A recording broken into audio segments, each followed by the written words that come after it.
Hello, ladies and gentlemen, and welcome to Focus on Liberia. My name is Dennis Jah, and we are broadcasting from Atlanta, Georgia.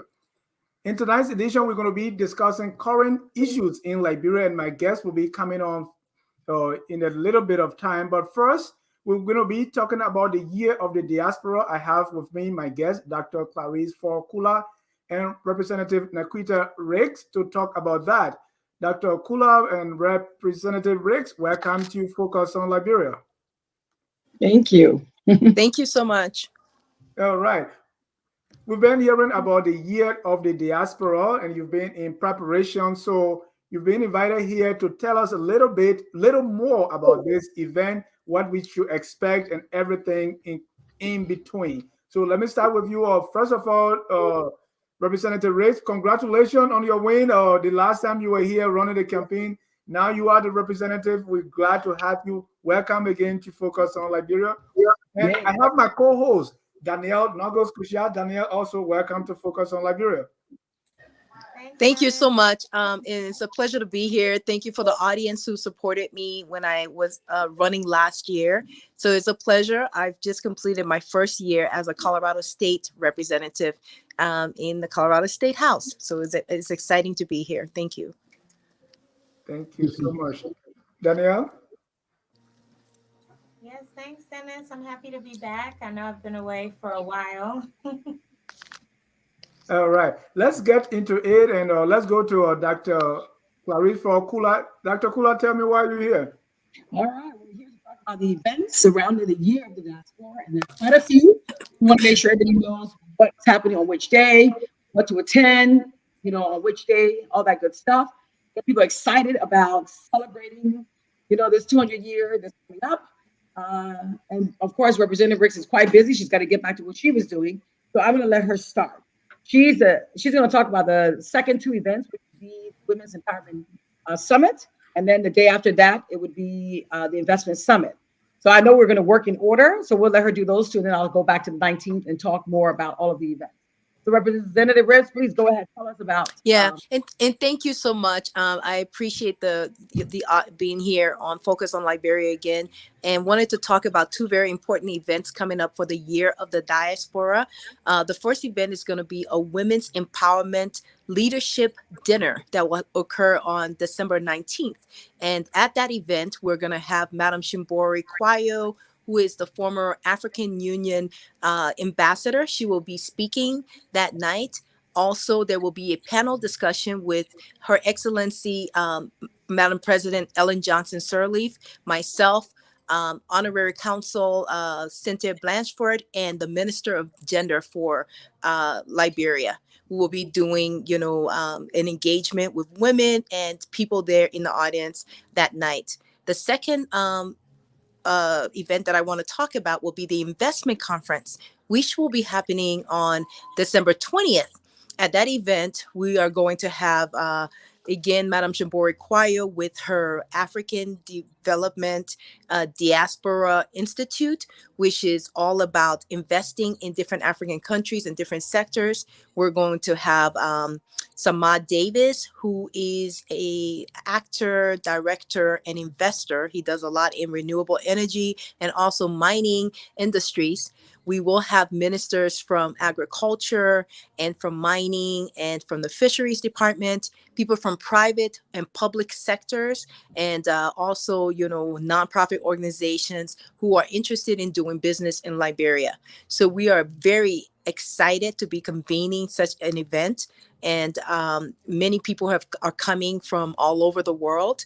And I myself, just looking forward to engaging, seeing and imagining what the next 200 years of Liberia will look like. So very looking forward to it. And we will be there this week. So I'm going to pass it off to my Honorable Clarice Kllr, Dr. Clarice Kllr, and she's going to take off. I am at an event, so I'm sorry I won't be able to stay on, but I just wanted to thank you guys for having me again, and take care and see you in Liberia. Thank you. And by the way, Danielle is going to be representing us. Yes. Danielle? Yes, I will be present representing Focus on Liberia on location. So I'm excited about that. Okay. Are you going to be in Liberia as well? Yes, I will be in Liberia. So Okay. I'll be covering parts of the event for Focus on Liberia. Mhm. Awesome. I look forward to meeting you then. Yeah, same. Okay. Thank you guys. I'm going to have to leave, but I will see you guys. And thanks again. We're looking forward to the year of the diaspora. Thank you. Let's meet at Patawi Falls. Okay. All right, so let's start. Okay, so we're going to start. We're going to kick this thing off. And I know I don't want to hold y'all long, but if you can help me fire up the prayer breakfast. But I want everybody to know. Your audio is in and out. Really? Okay. Yeah, Can you hear me now? yeah, go Is it ahead. Let's better? see. Yeah, it's better. Okay. So let's start with the first flyer, the one for December the 19th. December the 19th is a day that's jam-packed with so many things. We're going to start the morning off with a 1-hour commemoration service at Providence Baptist Church. So from 8 to 9, Providence was the first church that was built by the settlers, like Carrie and the settlers. So we'll start there. We're going to have 86 individuals standing in the gap for the first 86 people that went on that first ship to Liberia. To the coast of West Africa, which later they ended up in Liberia. So when during that service, like again, it's just 1 hour. And at the end of the service, we're going to call out the 86 names that are on the original roster. And as each name is called, one of us would like to stand in the gap for those people. And then at the end of the service, you'll see all 86 of us standing. That's a perfect commemoration for what they did. They didn't have to go. There are many people who heard, the atheists taking people to the coast of West Africa. But some said, no, I'm not going to go. I'll stay here. Others said, I'll go. And we just want to commemorate the fact that they went. And of course, after that, we're going to go down to Providence Island. We're going to have what we call the old fashioned. We're going to hold hands as a nation. We're going to pray for Liberia, prayer of forgiveness, prayer of what is to come in the next 200 years, what we would like to see happen there. Just a prayer of thanksgiving. It's a time for us to be together as a family, praying for what we love, which is our country. And then when we're done praying, we'll eat our breakfast, of course. I'm looking forward to that cassava and gravy, the authentic kind, not the kind that we make here, but the authentic one. So while we're doing that, we'll be watching reenactment, where we will see the local Liberians. What were they doing at this time? Because we cannot say, oh, the people came and that's when everything got started. No, there were people already living on the land, and so we want to celebrate those people as well. We want to see the happiness and see how they were before these other people came to join them on the land. So we're going to do a reenactment of them being there, the people coming, them getting together as people, all that good stuff. And of course, at the end of that event, people can go home. But those people that may have paid for the Providence Island tour, and you need to sign up for your tour as soon as possible. We need to, because you have to book the tour ahead of time, right? And so the first tour is December 19th. So around between 12 and 12:30, we start that tour. We're going to tour the island, and we're going to go back up to Providence Baptist Church, where we're going to witness the signing of the Declaration of Independence done in real time. We're going to have the 11 signatories sign. We're going to have the 7 women that made the flag. We're going to have all of that. We want people to see. It is a walk through history, so you can see how everything was formalized, right? So we're going to do that. And then after that, we'll go to the Methodist Church, which was the first Methodist church there. Then we're going to go to the Presbyterian Church. And those 3 churches make a triangle. We're going to take that triangular tour, if you will. And then after that, we'll go down to the museum, where we can look at artifacts from our 15 different counties, learn about Swakoko, learn about King Peter, learn about all the things you read about in storybooks, right? Or in history books. Now let's go and see what some of the artifacts look like in the museum. So after the museum, we're going to go up to Duca Palace Hotel, and we can overlook the city. The view from there is breathtaking. So we're going to check that out. And then we're going to look at the monument, which is up there on the hill there. We're going to look at the monument of Joseph Jenkins Roberts. At the bottom, there is a portrait that sets the tone for what we're trying to do in Liberia. You have some local Liberians on one side of the portrait, and you have painting rather, and you have some of the settlers on the other side, and they're shaking hands. And that's what it's about. It's the coming together of the people. So we want to showcase that. We have a lot of African Americans that are coming. We have a lot of Caribbeans that are coming. So we want to expose them. Let them know what is Liberia. What is Liberia about? So then that's that. And then later on that evening, after we've all gone home and relaxed a little bit, later on at night, around 7 p.m., red carpet starts at 6, is when we're going to have what Representative Briggs was talking about, which is the Women Empowerment Dinner.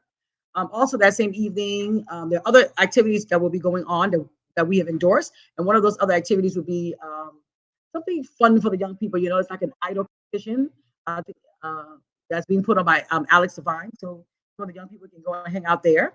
But it's going to be just a wonderful time of people coming together doing things. And of course, December the 20th, we have the investment on the there it is.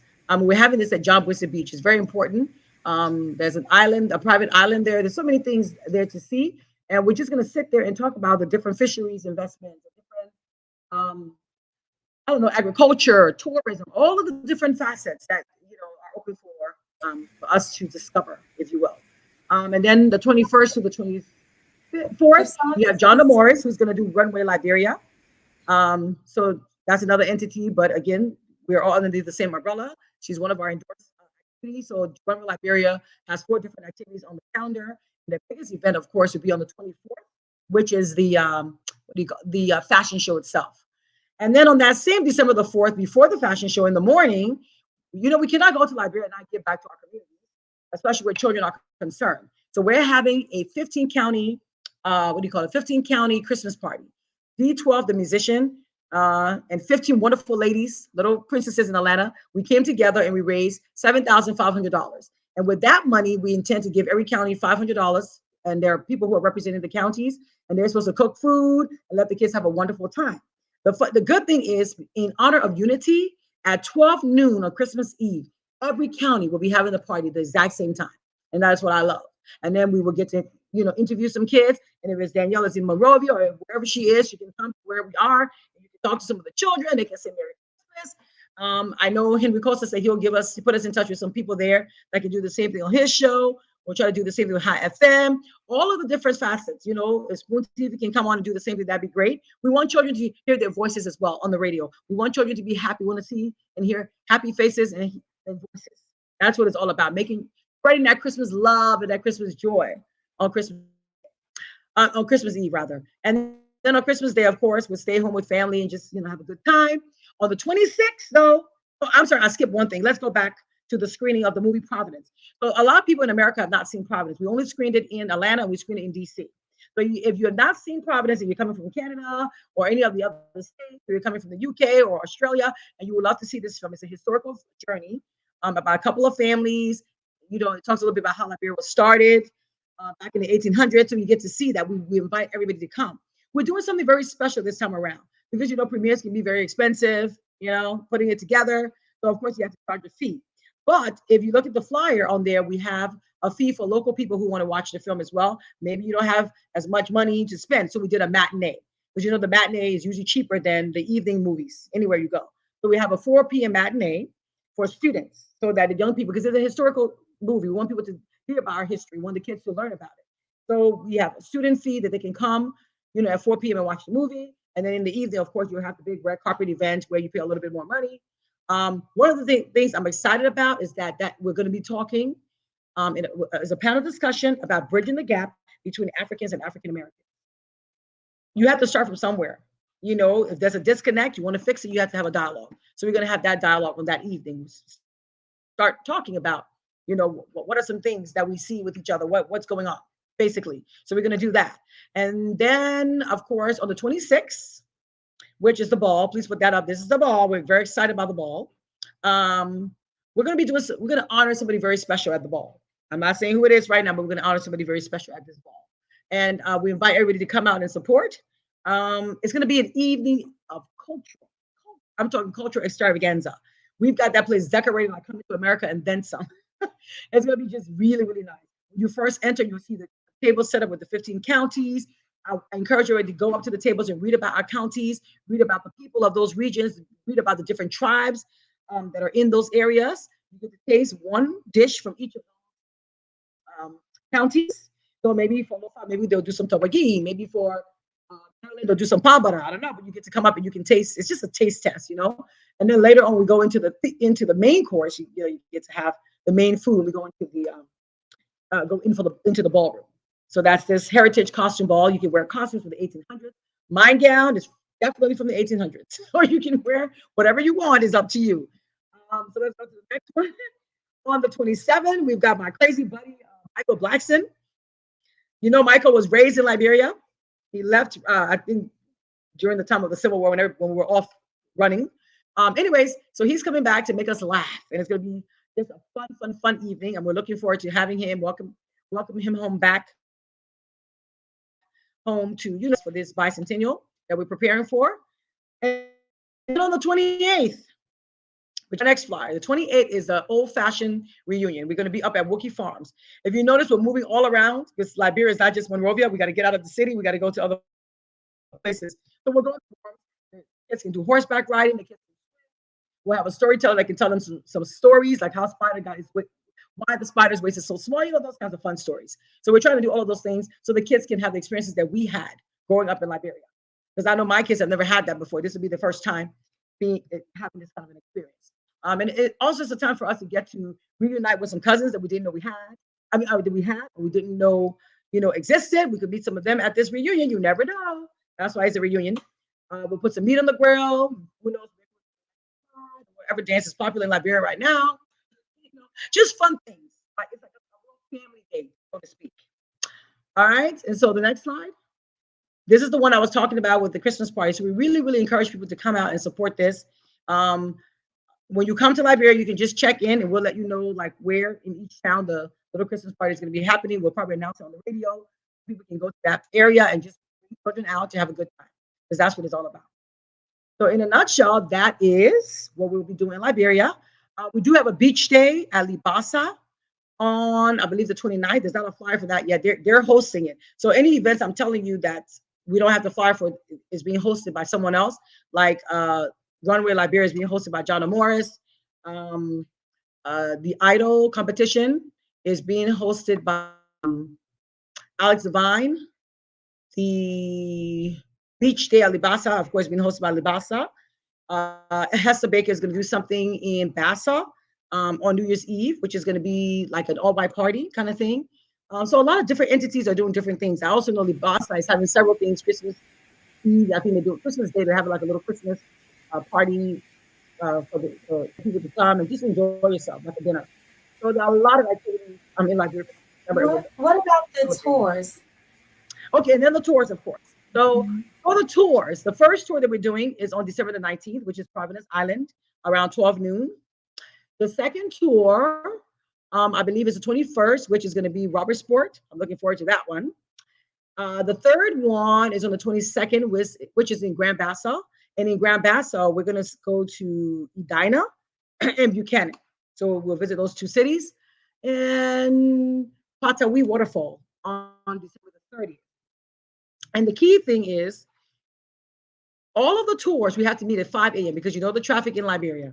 Please don't be late. We must meet at 5 a.m. in order for us to accomplish the last three tours that I talked about. The only tour that is going to be during the day, like midday, is the one on December the 19th. It's going to be at 12 at Providence Island. So please make sure you know. One tour, which is the opening tour, will be on the 19th between 12 and 12:30. All the other tours, we have to meet at 5 a.m. If you're on the highway, we'll be meeting at RLJ. If you're in town or you're in Cllr town, you can either come to RLJ or you can just go ahead and meet us. At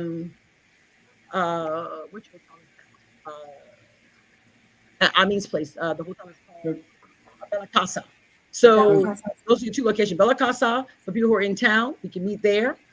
And then people who are on the highway or Painesville, we can meet at RLJ. The key thing is to be on time, 5 a.m. because the traffic is so we got to be there and on time. And you have to pre-register. You're not just going to know to pick you up unless if you have not bought a ticket. So you have to get your ticket ahead of time because you have to pre-arrange all of the tours. They have to know how many people are coming, all that good stuff. And the deadline for that actually is Tuesday. So we've had the tour flyer out. We've been talking about it. It's on the website, everything. Please go online. You can purchase your tickets. Either you can Zelle, and the Zelle information is online, or you can do Cash App. The Cash App information is online. If you're in Liberia, then on Tuesday, you can go to Fusion Restaurant and you can purchase tickets there. So that's how it works. All right. Well, thank you, Dr. Cllr. I know that's a lot. So can you just give us the website where everyone can get the information and find out more? Yes. So our website is www.libyearofthediaspora.org. Again, www.libyearofthediaspora.org. LIB, Year of the Diaspora. That's DIASPORA.org. Thank you so much, Dr. Cllr. I'm looking forward to it. Focus on Liberia is going to be on location, documenting everything that's happening so we can share with all Liberians. Yes, and John Amos is going to be there. He's really looking forward to him and his son are coming. So we're going to have our legendary actor there. This man loves Liberia with a passion. So looking forward to just showing him a good time in Liberia, get more with the history and culture of Liberia, and, having a very good time. And of course, Dr. Ericana, and she's a guru, and I'm looking forward to, really listen to her talk about investments and all those things. So come on down, everybody. It's going to be a wonderful time. Thank you so much. Thank you, much, Dr. Cllr, and thank you, Danielle, for coming.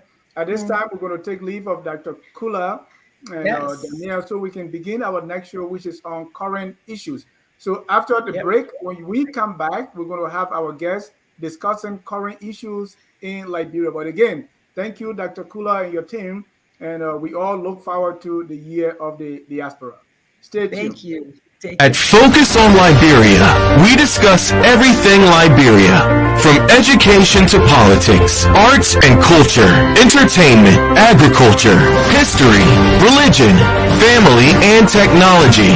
Focus on Liberia uncovers and showcases the best of Liberia and shows the world the truth about Liberia.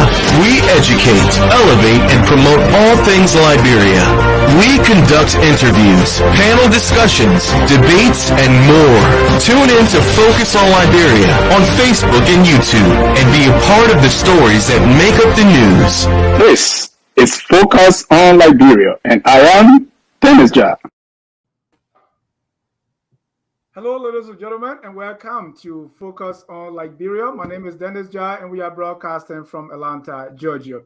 In our show tonight, we're going to be looking at some current issues in Liberia. And and those current issues are starting with the issue of former warlord and Senator Prince Johnson being sanctioned. Councillor Tiawon Gongloe launches his bid for the presidency. And we have the standoff at the Lofa Bridge. Joining me to discuss this, I have and Councillor Joe, if you can face your video there so that your body can move up a little bit. Councillor Joe. Okay. If you can move that up a little bit. If you are using a computer, just bend the tab so that your body can be up. All right. Yeah, that's better. Much better. Alice, you're not you are fine, but you move all the way up. So thank you. So I have introducing first is Alice Wilson Momba, or Welly Momba is our guest. Alice, welcome to Focus on Liberia. Thank you for having me. I also have Mansfield Dwopu, the second. They call him the Old Soldier. Old Soldier, welcome to Focus on Liberia. It's a pleasure. Thank you very much. We also have Councillor Frederick Jewe. Councillor, welcome to Focus on Liberia. Glad to be here. Thank you, Dennis. And also to be joining us is journalist Massa Washington. Massa Emilia Washington will be joining us any moment from now. She was here, but we had a little program before that. But we expected Massa to be back very shortly. And so let's go around the room. Just a little bit about yourself, and Comrade Dwopo, if you have a little more light, don't tell me that the cheerleading studio is better than your studio. Is it better now? I mean, get more light. All right. So let's go around the room. We have some trending national issues that we're going to be talking about today. And who better can discuss this issue than people from various backgrounds? Let me start with Comrade Mansfield Dwopo, just in 49 seconds, a little bit about yourself. Oh, thank you very much, Dennis. It's an honor to be on your show this evening. My name is Mansfield G. Moses Dwopo II. I hold a bachelor's degree in political science and government from the University of Liberia, and also a master's in public affairs from the University of Minnesota Humphrey School of Public Affairs. I'm a public policy practitioner. I've worked in government for some time as Minister of Foreign Affairs, the Governance Commission, and the National Social Security and Welfare Corporation. And I have my own little think tank here, the Duopu Global Consulting. I do a lot of work for, corporations and people running for public office. So I live in the Minneapolis area. I've been here for, my family and I moved here 20 plus years ago.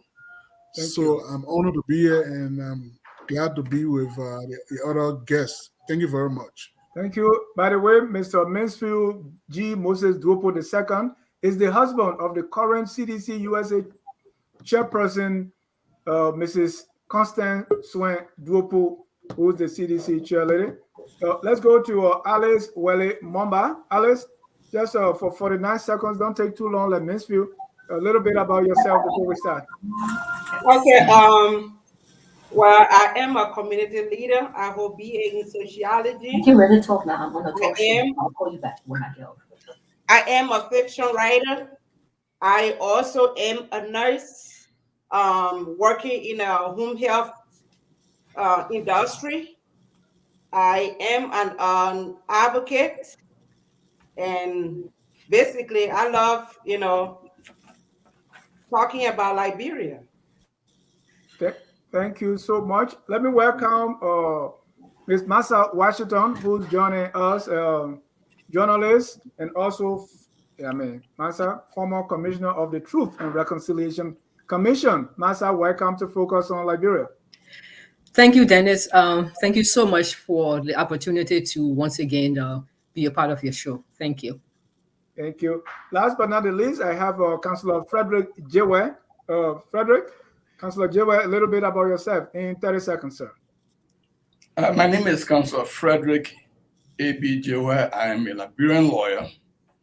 I live in Colorado. I've been here since 2001. I attended the Louis Ada Grant School of Law. I have a degree in theology. I went to law school. I work as a pastor with at the Presbyterian Church before going to law school. I live and work in Colorado here. I run a refugee agency called Center for Immigrants. We basically assist people who are visitors from the day of visitation up to the time they are citizen. I hold a master's degree in international human rights law, and I'm a practicing lawyer of the Liberian National Bar. Thank you, Councillor Jewe. So let's begin our discussion tonight, starting with Senator Prince Yeomin Johnson. If you read the news on the U.S. website, it says Prince Yeomin Johnson, a former warlord and current member of the Liberian Senate. He's the former chairman of the Senate Committee on National Security, Defense, Intelligence, and Veteran Affairs.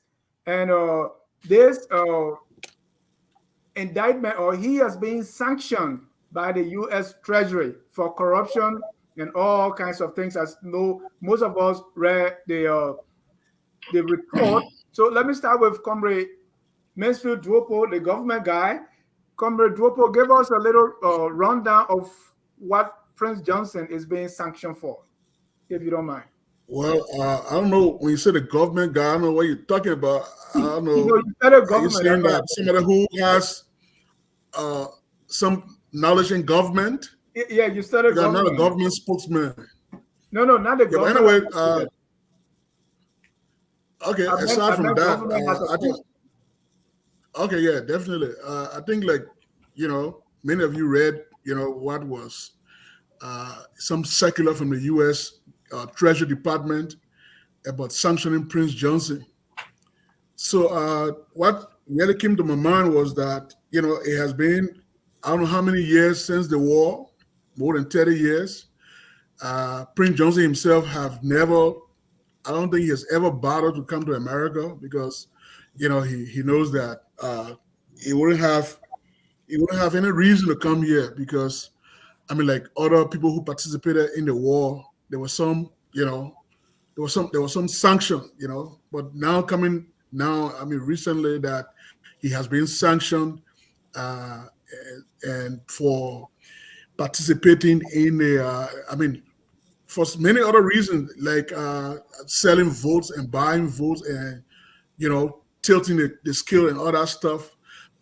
I don't see, how that really affects, the peace process, really, because we know that, he has been involved in the governance architecture since his return from Nigeria. And even prior to that, all the peace agreements that have been signed that brought us to elections and all that post-election, he was part of that whole process.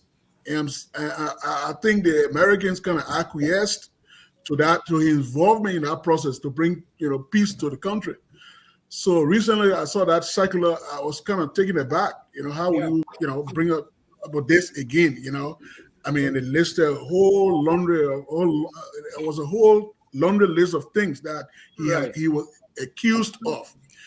My man took me back to, well, if you said that he was tilting the scale, he was being, used for political purposes by people contesting election, all that.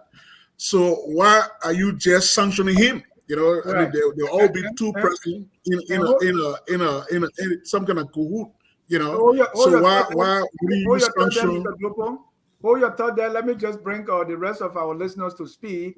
According to the publication, has a Senator Prince Johnson has been involved in the pay-to-play funding with government ministries and organizations for personal enrichment.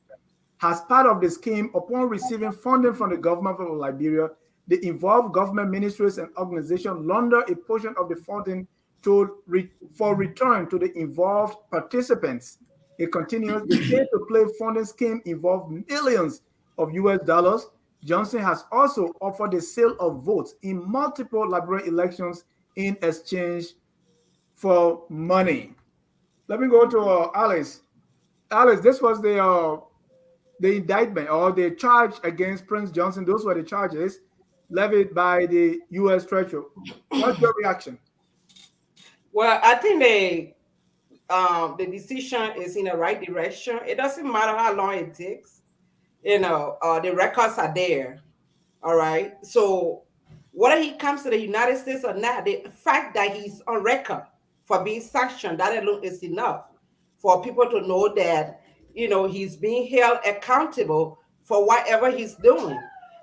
Selling vote is something very, very terrible in Liberia because it makes people to elect people that are not supposed to be elected. And so if he's there as a spoiler, taking money and then giving votes to people or buying votes or whatever, that doesn't act as well. So I think the decision is in the right direction. Let me go to the counselor here and let's talk. What really does this? First, let me get your perspective and talk to me about the legal implication. Does this have any binding on Prince Johnson? Thank you, Dennis. This is a very serious imposition of sanction on Mr. Johnson. It doesn't matter when the imposition started or how long it took, what role Mr. Johnson played. If you read the Manesky Act, you will find that there are detailed listing of crimes, actions, participation, and Mr. Johnson is listed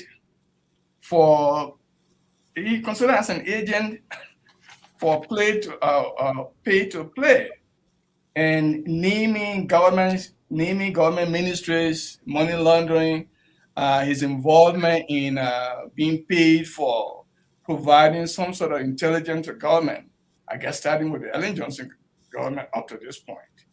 And so the U.S. thought to go after him. You notice that Mr. Johnson is the second person being named in the Senate. The first person that was named was Councilor Vani Sherman. It goes as far as corrupt as an individual can be, as terrible as they can be in terms of human rights violation. So the idea that his sanction is not just about him coming to America or coming to visit here. Even those who may want to have business to do with him have to be very careful. Particularly political opposition as well as leading the ruling party in Liberia, we have to think twice to determine whether you want to do business with Prince Johnson. Even the ministries and things that he might have received money that was laundered back and forth to enrich himself, we also have to be careful. Liberia as a country, we have to be careful as to whether, because this idea of sanctioning is not just for an individual, it can be on objects or instruments that are used. Government officials are involved in bribery, the crime, and theft of property, all of that. Thank you. Let me go to Massa. Massa, from the time of the TRC till now, what many people know about Prince Johnson is the alleged atrocities he committed, and he's being alleged a war criminal and all that. This is not what this thing is all about. This one is about corruption. Well, Dennis, not exactly that though, 100%. When you go back and read under the Mineski Act, first, the act has been modified when the act was first created in 2012. At the time, it was specific to Russian officials. At the time they started this whole Mineski, in the first place, the Mineski Act is named after a famous tax lawyer at the time. And he was a Russian tax lawyer who he was a whistleblower, and he was able to expose deep fraud, tax fraud within the Russian government, operating at the highest level of the Russian society. And he was able to expose them. I think it was $380 million or 300, was around there, I think $380 million. So he was able to expose that. And because of that, he was jailed by the Russian government. He was denied food. He was denied medication, access to medical care, and he died in jail. So after he died in jail in 2012, the U.S. government, in honor of him and in honor of promoting his work of accountability, economic accountability in Russia, the U.S. government, through the U.S. Congress, passed the Magnitsky Act. At that time, it was only focusing and targeting corrupt Russian officials who were engaging in significant or economic corruption. But then in, I think it was 2017, I think 2016 or 17, I may not be too clear on the exact year, but around there, under President Barack Obama, the U.S. government expanded the Magnitsky Act to go globally, meaning that it was not only going to be specific to Russian and Russian government officials who are corrupt anymore, it was now going global. And so once it went global, what it did too was that they tied in gross human rights violations to economic crime. I mean, those of you who follow human rights issue, you will know that economic crime is one of the biggest catalysts of gross human rights violation. During wars, people use people as forced labor because they want to make their money. People destroy people. So economic crime is tied to war crimes. So the Global Magnitsky Act now, which has trapped Prince Johnson and also Councilor Vani Sherman, they also have a human rights component. Right. But if you note in the sanctioning of Prince Johnson, they speak about him being named in the Truth and Reconciliation Code. Just as a reference. Exactly. So the bottom line of the Magnitsky Act is to promote human rights violation and accountability at all levels of government. So even though the focus seems to be on economic crimes, but it's also tied into human rights. When you go into the act and read, you see the portion there where it talks about gross human rights violation. That is those human rights violations that meet international standard, like torture and what have you. So this alleged economic crime with Prince Johnson is also tied into war crimes. Right. So are you saying that the U.S. is using this as a backdoor for war crimes? Because war crime is not mentioned as those things that he's been found guilty of or he's been implicated about in this release. Okay, so let me just read to you, or again, I'm not, after this you can look it up, but let me just read to you a portion from the Magnitsky. It says, the president can block, that is the president of the United States, can block or revoke a person's visa of any persons or any entities or impose property sanction on them if they are responsible for or acted as agent for someone responsible for extrajudicial killings, torture, or other gross violations of internationally recognized forms of human rights violation. Then it comes down to say accountability for or corruption, for massive corruption. So they say, or if they are government official or senior associates of government complicit in acts of significant corruption. So you can see here, they seem to be holding Prince Johnson responsible for both, even though they didn't state it. But the Mineski Act is the Mineski Act. If somebody say the Constitution of Liberia says this, and then they get to so, Prince Johnson is being held here, even though they spell it out, the economic part of it, they spell it out, they pay for play for pay and all of that. But the undertone is also alleged war crimes or violation. Because that's what the Mineski Act is all about. Thank you. Let me bring in Mr. Duopu. Mr. Duopu, Prince Johnson also, they say Johnson receives an undeserved salary from the government of Liberia, has a salaried intelligence source, yet he does not provide any form of intelligence reporting to the government of Liberia. So it goes back to my. To that I say, which one be your concern? It goes back to my initial point I was trying to make. I'm sure your audience will know that in a pay-to-play scheme there has to be two players in the game. And they said Prince Johnson over the years, over a couple of elections that have happened. Maybe we will go back to the Ellen Johnson Sirleaf's election. Maybe he tilted the scale in her favor, or he provided vote for her. But then why are the other people not being held accountable? If you talk about pay to play and money laundering, all that stuff, those are serious crimes. There has to be somebody who will be aiding and abetting those crimes. It's not Prince Johnson as an individual who will be involved in a pay to play, because it takes two to tango. And I mean, it's just ridiculous. There's lopsided U.S. foreign policy, or the policy coming from the Treasury Department. I think it was just written by somebody who just maybe graduated from one of the Ivy League schools who wanted to put his name on something. Because I don't see the rationale in this whole thing of holding Prince Johnson accountable for a pay-to-play, whereas you leave other participants in the pay-to-play out. So what will you say? Are you trying to shield them? Do you have a special a shield for people like Ellen Johnson Sirleaf, who was also a major participant in electoral processes and all that stuff? So I mean, it's just ridiculous. I mean, nobody will even in their slightest imagination. Prince Johnson have never had any motivation to come to America. He has no reason to come here. I don't think he intends to come here. I'm not a spokesman for him, but I know from sources that I've talked to in his inner cycle, he has no motivation to come here. So to sanction him, what is the sanction about? How do you even enforce as that sanction? It's just about traveling to America and buying him from getting a visa. What is the sanction about? What is the sanction regime? How do you even enforce that sanction? The whole circular has nothing to show, in terms of the enforceability of that sanction. So I don't see it as anything that he's even going to worry about. It's just trying to, create new confusion in our body politic. That alone. I mean, I've heard from friends back home, people talking about it and all that stuff.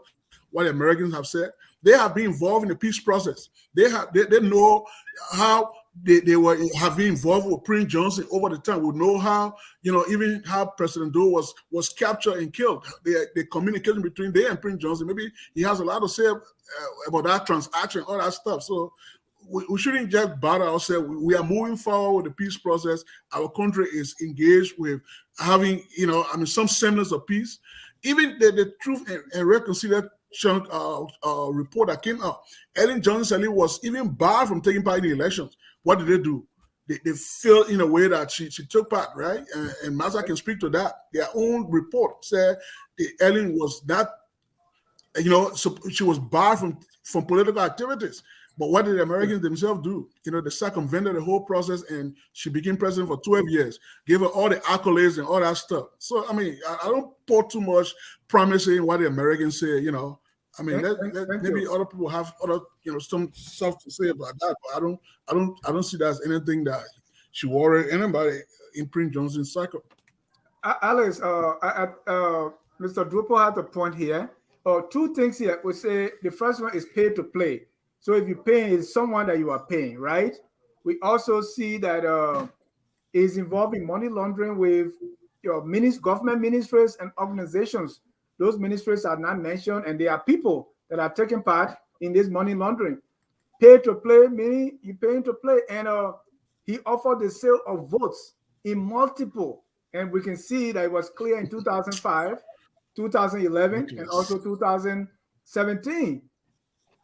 We also see that so it is like you are arresting, a drug dealer, but then the person who's buying the drug, you say, never mind, you can go. Also, you say the man is receiving salary he doesn't deserve. Who's paying him the salary? From the government. The government is asking for intelligence, yet he said he does not provide any form of intelligence to the government. That should be a problem. Go ahead, Alex. So what do you think? Why, where are the others? Like Jesus said to the woman, he said, where are your accusers? Adultery is not being, one person can take part in adultery. Where are the other people? Alex, your turn. Okay, so basically, every year they have somebody that they name. Like last time they named Vanny Shema. Right. So this year is Prince Johnson. Next year might be another person. So that's how the system is set up. They cannot name everybody that is connected to the scheme that's going on. So they name them. It's like an award. Every year somebody has to win this award. Unfortunately, this is not a good award. All right. So he's selling vote to somebody. And you say right. The seller is at fault, but the buyer is not at fault. Is that what I'm hearing? No, that's not what I'm saying. What I'm saying is everybody gets their turn. Those that are buying the drugs or those that are selling the drugs, if they cut a drug dealer today, well, that's fine. That's his turn. Those who are doing the buying, their time going to come. Everybody is being recorded on whatever is going on in that country.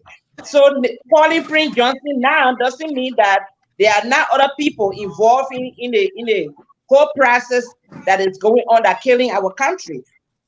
So what I'm saying in short is it's going to be another time that these people who are abetting the whole process will come, to the table one by one to be named and sanctioned, or they're going to get other punishment, like Prince Johnson. Thank you. Councillor Jewel, I'm one of those who want alleged war criminals to be held accountable, and especially the what's going on, the corruption, rampant, super rampant corruption. I want people to be, but this to me seems like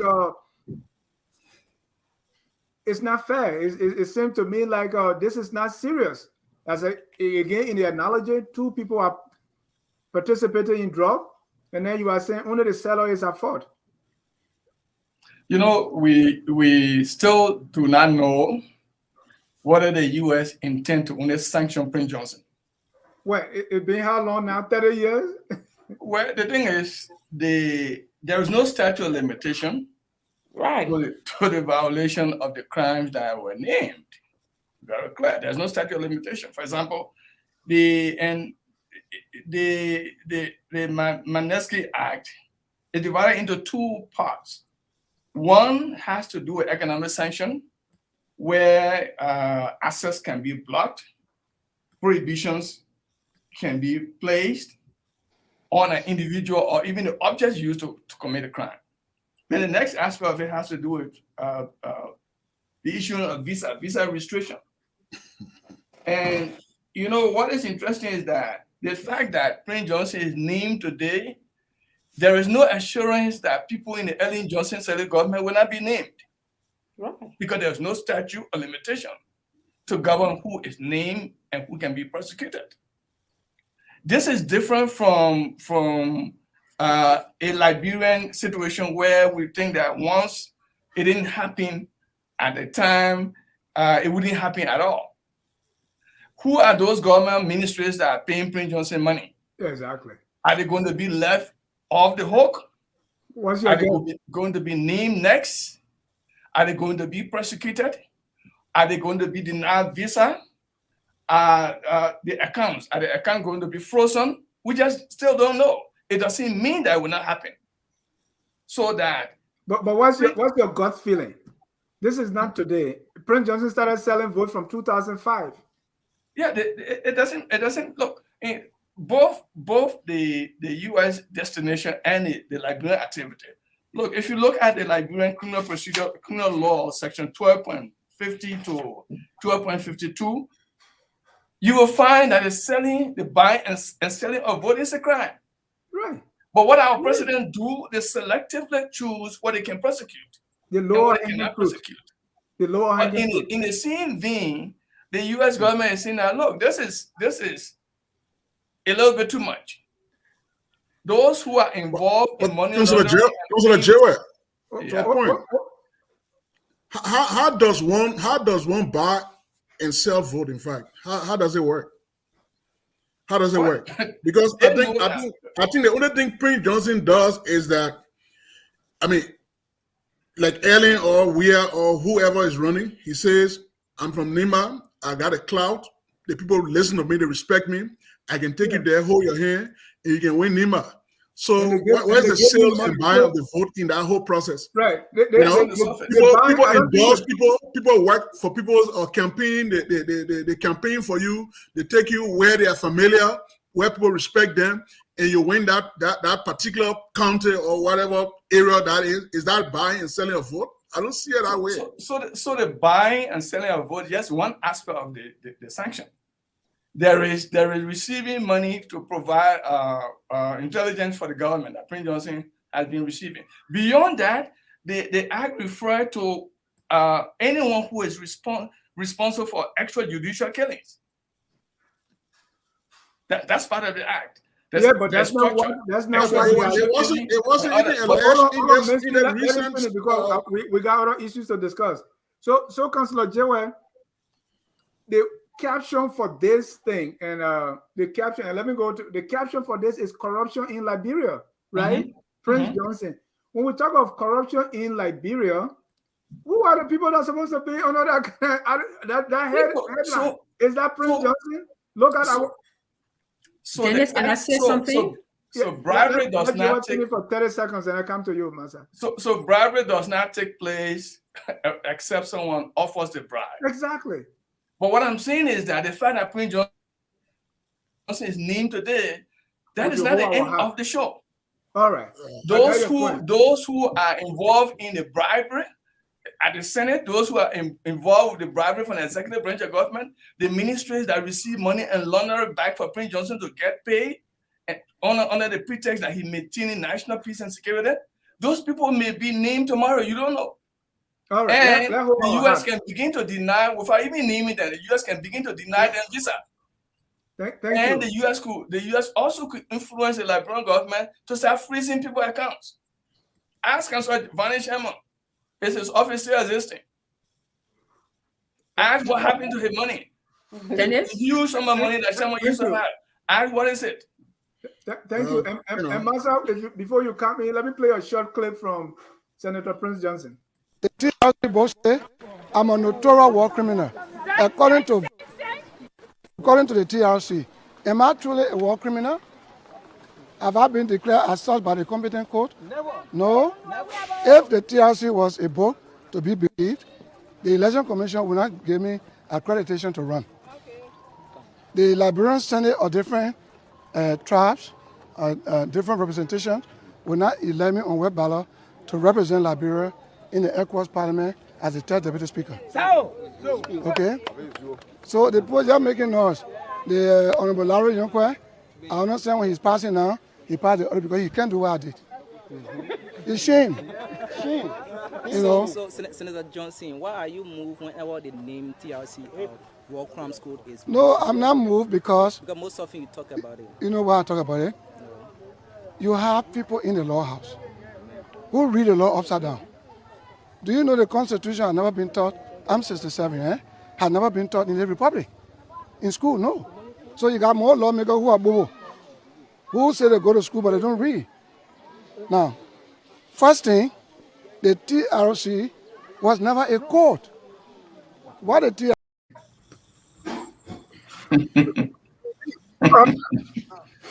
Ms. Washington, we listen to Prince Johnson there. So go ahead with your comments. Okay, so yeah, I don't like to be distracted. I like to focus on the main topic. So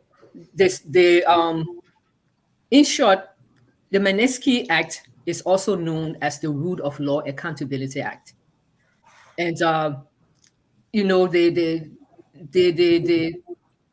argument that people want to proffer to say they didn't get everybody why just Prince Johnson is selective, you know, it may be synonymous to the argument that say, so you have a group of robbers or you know, burglars who've been burglarizing the homes and completely terrorizing the neighborhood, but then they finally catch one of them. They didn't catch everybody. And then people will be arguing, well, you can't just prosecute this one person. After all, he's not the only person who's been breaking into homes.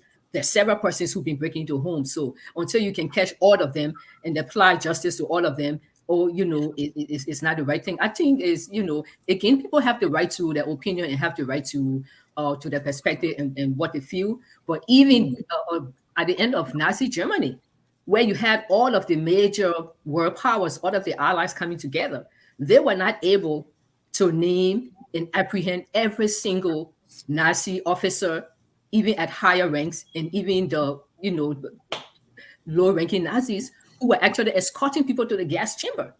So, but the thing with the significance of the Magnitsky Act is to serve as a deterrent. I do agree with Manfield when he says that Prince Johnson is not coming to America. Prince Johnson has never asked for a visa to come before he knows he's not going to come to America. But however, what this does is that, don't forget, Prince Johnson himself for many, many years, and also his supporters, one of the strengths that they flouted around with Prince Johnson is that Prince Johnson is a straight person, he's an honest person, he's not corrupt. And then all of a sudden now you have a major power, a major supporter in this whole Liberian thing, the United States coming together and say, hey, hold on, wait a minute. No, your man is not clean. I mean, he's not clean. You can't use the argument anymore to say, well, Prince Johnson is not corrupt, because now he's been named as, you know, one of the most corrupt persons in the world by this report. And don't forget, when you look at the report, hold on, Mansfield, when you look at the report, it says he was involved in significant corruption. So the word significant there, okay, takes it at a whole different level. So maybe for them, when maybe they define significant in a way that you or me will not define significant. So to say, and then also when you say that, you know, when you use the analogy of the drug dealer and the drug seller, I could say, well, you know what? If we didn't have the drug dealer, we won't have the drug seller. So guess what? Get the drug dealer off the streets. The man who is bringing the drugs and selling it, get him off the streets, and then all of a sudden you don't have any drugs to buy, and you're going to solve the problem, or literally maybe cut the problem in half of the drug seller. Because if the drug buyer did not have the drug seller to sell the drugs, there would be no drugs on the street to sell. I mean, if we want to be that simplistic in the, you know, analyzing this problem. So I would say this is a big issue for Prince Johnson. Yes, he may not be traveling to the United States. Yes, perhaps he's never had any intention of coming to the United States, but it is still a big thing for him to be named in a global, huge report as being significantly corrupt. A report that also has a human rights or accountability or connotation as well. It's a big issue for him. And I know from what I heard, they have been investigating Prince Johnson for as long as they were investigating Ronnie Sherman. But Sherman investigation was first, so they came out with his. So who knows? I'm sure there are other people and other Liberians who also fall under this caveat of having been involved in significant corruption. I'm sure the investigator, and like Wedden Wilson said, just how they came out with Ronnie Sherman and Prince Johnson, I'm sure later on down the road, they will come up with the other people. But for us to sit here and justify or indirectly justify Prince Johnson because they didn't get everybody, no, you know, I don't think that's how it goes. No, Massa. Let me say this before Mansfield come in. It is not that they should get everybody, but when it comes to, as of today, when it comes to corruption, what is crippling the country, would you say Prince Johnson is a significant player in the pay-to-play or the corruption that is going on in the country today? Can I come in? Yeah, and let Master answer that, and you can answer No, also. of course, I would say that because there's a common notion and a common perspective from many Liberians across the aisle that Prince Johnson is the godfather of Liberian politics. That No, he's the significant person for Nimba County, and if you want to win elections, you got to deal with Prince Johnson. And we've heard all these stories, though we may not have some confirmation, but these people conducted a thorough investigation. We heard all these stories that Prince Johnson, was paying, people were buying for votes. Right. And let me give you a few more examples, right? Let me give you a few more examples. We heard of Mr. Uri. Mm-hmm. We heard of people that were involved in trucking. They call it trucking. We heard of Edwin Snow and the Tyler and the rest of it. We saw the budget where they are still paying Amuje and Ellen Johnson Sirleaf Foundation. We saw the budget where they are stationary for the State for Presidential Affairs. Stationary alone is more than the county allotment. We see corruption all over the place. We saw the son of the president broke down Nuka to pieces, and the president said, I took responsibility. We saw about the 16 billion and all the billions, trucks of money getting lost. And you tell me Prince Johnson is significant because he's selling, and Prince Johnson's sale of vote counts once every 6 years. And you're telling me that's more significant than what we say? Alex, what's your defense here? Well, if they say significant, there is a reason for attaching that word. So if Prince Johnson's quote unquote being a kingmaker is achieved through corruption, that means that corruption has brought some presidents to power. We cannot say yes or no. We don't know. So why if Prince Johnson received huge amount of money and brought somebody to power and the country is drifted down the drain, is it not significant? And you blame Prince Johnson and not the buyer? Excuse me, they attach the word significant because of the impact that his action has caused to the country. Dennis, let me push back. It doesn't mean that other people are not involved. There are other people involved. Those people that you name, they could be involved, but United States, before they come up with a decision, they must have studied the person over time, and they got sufficient proof to say that significantly he is corrupt. Thank you, Miss. Let me get pushed back. All these. It just jaw dropping when we try to link, people's foreign policy with our domestic laws. We are a country. We are a sovereign state. We can't let other countries superimpose their will on our country. I don't care how big they are. We're a sovereign country. We are a sovereign national. We have a sovereign national government that administers the affairs of our country. The whole question about drug dealer and the person who buys the drug. That's very simplistic. We're talking about our national politics here. It's not about drug dealing and all that. You accuse Prince Johnson of selling vote and people buying vote. I just said it initially. Where is the sale and the buying? How does that transaction take place? We talk about Vanny Sherman and other people. There's a court case that was against Vanny Sherman, the silver mining deal. That was an established case against Vanny Sherman, and the American government, they had interest in that, how that whole agreement was signed in the Ellen administration. It wasn't even George Weah administration. It was doing Ellen's administration. That silver mining deal with he and Tyler and other people, that deal was signed, and how money changed and all that stuff. So why aren't you bringing Ellen, who was a major player in this thing, in the fray? Why is she being shielded by this American imposition of sanction against Prince Johnson? We have our domestic laws. There has never been a time in Liberia that Prince Johnson was accused of any corruption in Liberia. I'm not saying it hasn't happened, but there's not a court case against Prince Johnson about corruption in Liberia. So let's establish that fact. So the Americans coming that Prince Johnson is, and somebody saying, the Americans putting all this weight on him and all that stuff. Our domestic law take precedent over any international law. You understand? There's no mechanism to enforce anything in our country without our domestic acquiescence. Even if he's held accountable for any human rights violation, it will be the Liberian government who will effect that arrest. They're not American. They're not in a UN body that will come and say they want to arrest our citizens. You know what I'm saying? So I think that whole thing is kind of confusing. Like I said, it was maybe some newly minted PhD student from Cornell or Yale who wants to put a name on something, writing a circular and saying that Prince Johnson has been sanctioned because of gross, financial or, corruption in Liberia. There are a lot of people in Liberia who should be on that list. It will really go by it. You talk about pay to play. Show me those who he was playing with. Let them come to the fore. Then I will give it any kind of modicum of credence. But for now, it's secular that it has no enforceability. Thank you. Councillor Joel, let's conclude on this thing. I too want Prince Johnson or alleged war criminals and the corrupt people accountable. But as I said in one of my posts, our desire to eat meat should not prostrate us to the cow. This thing, it's like they are making fun of us. Our situation is dire. This is a life and death situation. And you are coming to pick the lowest hanging fruit. Councillor Joel, let's conclude and then we move to our next issue. I want to add that this is a universal jurisdiction issue.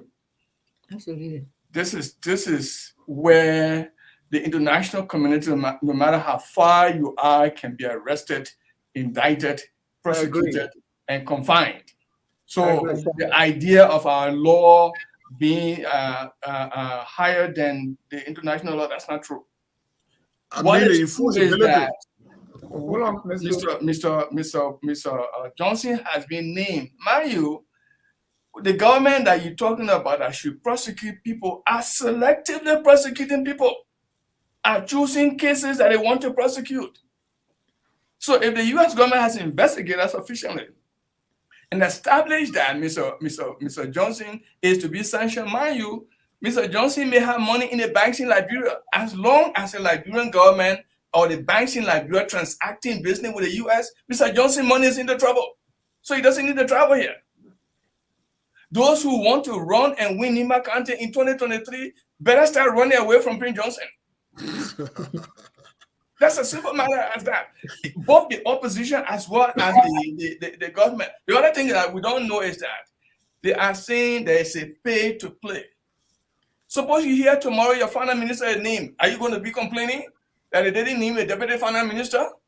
Or if you hear that the minister of state for presidential affairs is sanctioned, or your current president is sanctioned, are you going to say that those? Let's not go into all those speculation. Let's deal with the matter at hand, because if you are talking about pay to play, the U.S. government, hold on. The thing here, the U.S. government, in order to indict you, have done sufficient investigation, has obtained the evidence as is. The ministries that are involved will be documented by them, and they will go after those people as time will allow. Right. So can you speculate on the timeline as to when because I want to bring you back. Are you saying within a matter of months, weeks, or a year we can have other people included? So there's no statute of limitation here. Absolutely. But people are dying as a result of their actions, and we're talking about statute. So you name me Yuri, you name me what you call it, Fanny Sherman, you name former Speaker Tyler. These people could also be indicted because there's no statute of limitation preventing indictment, arrest, and prosecution. Thank you. Ladies and gentlemen, if you are just joining us, this is Focus on Liberia. My name is Dennis Jah, and we are broadcasting from Atlanta, Georgia. In today's edition, we are looking at some current trending issues, starting with the sanction by the U.S. Treasury Department of Senator Prince Yeomin Johnson. Next, Councillor Tiawon Gongloe has launched his campaign to be president of Liberia, and his intention is to do this on the ticket of the LPP, that's the Liberian People's Party. Want to take a listen on this video from Tiawon Gongloe. In order to get to a better Liberia, the Liberian people need an alternative leader who knows Liberian political history and has been a part of the struggle of the Liberian people for making Liberia a better place for all Liberians. To the Liberian people need, and I yearning for an alternative leader who is not motivated by the greed for power and money, yes to do, Do the Liberian people need a leader who is selfless and cares more about other people than himself? Yes, they do. Do the Liberian people need an alternative leader who understands the challenges of governance based on his or her experience in government service? Yes, they do. Do the Liberian people need an alternative leader who is not arrogant and full of bigotry in any form, shape, or manner? Yes, they do. Do the Liberian people need an alternative leader who is not a tribalist, sectionalist, or regionalist, or a religious fundamentalist? Yes, they do. As my uncles and aunts of one country say, Cllr,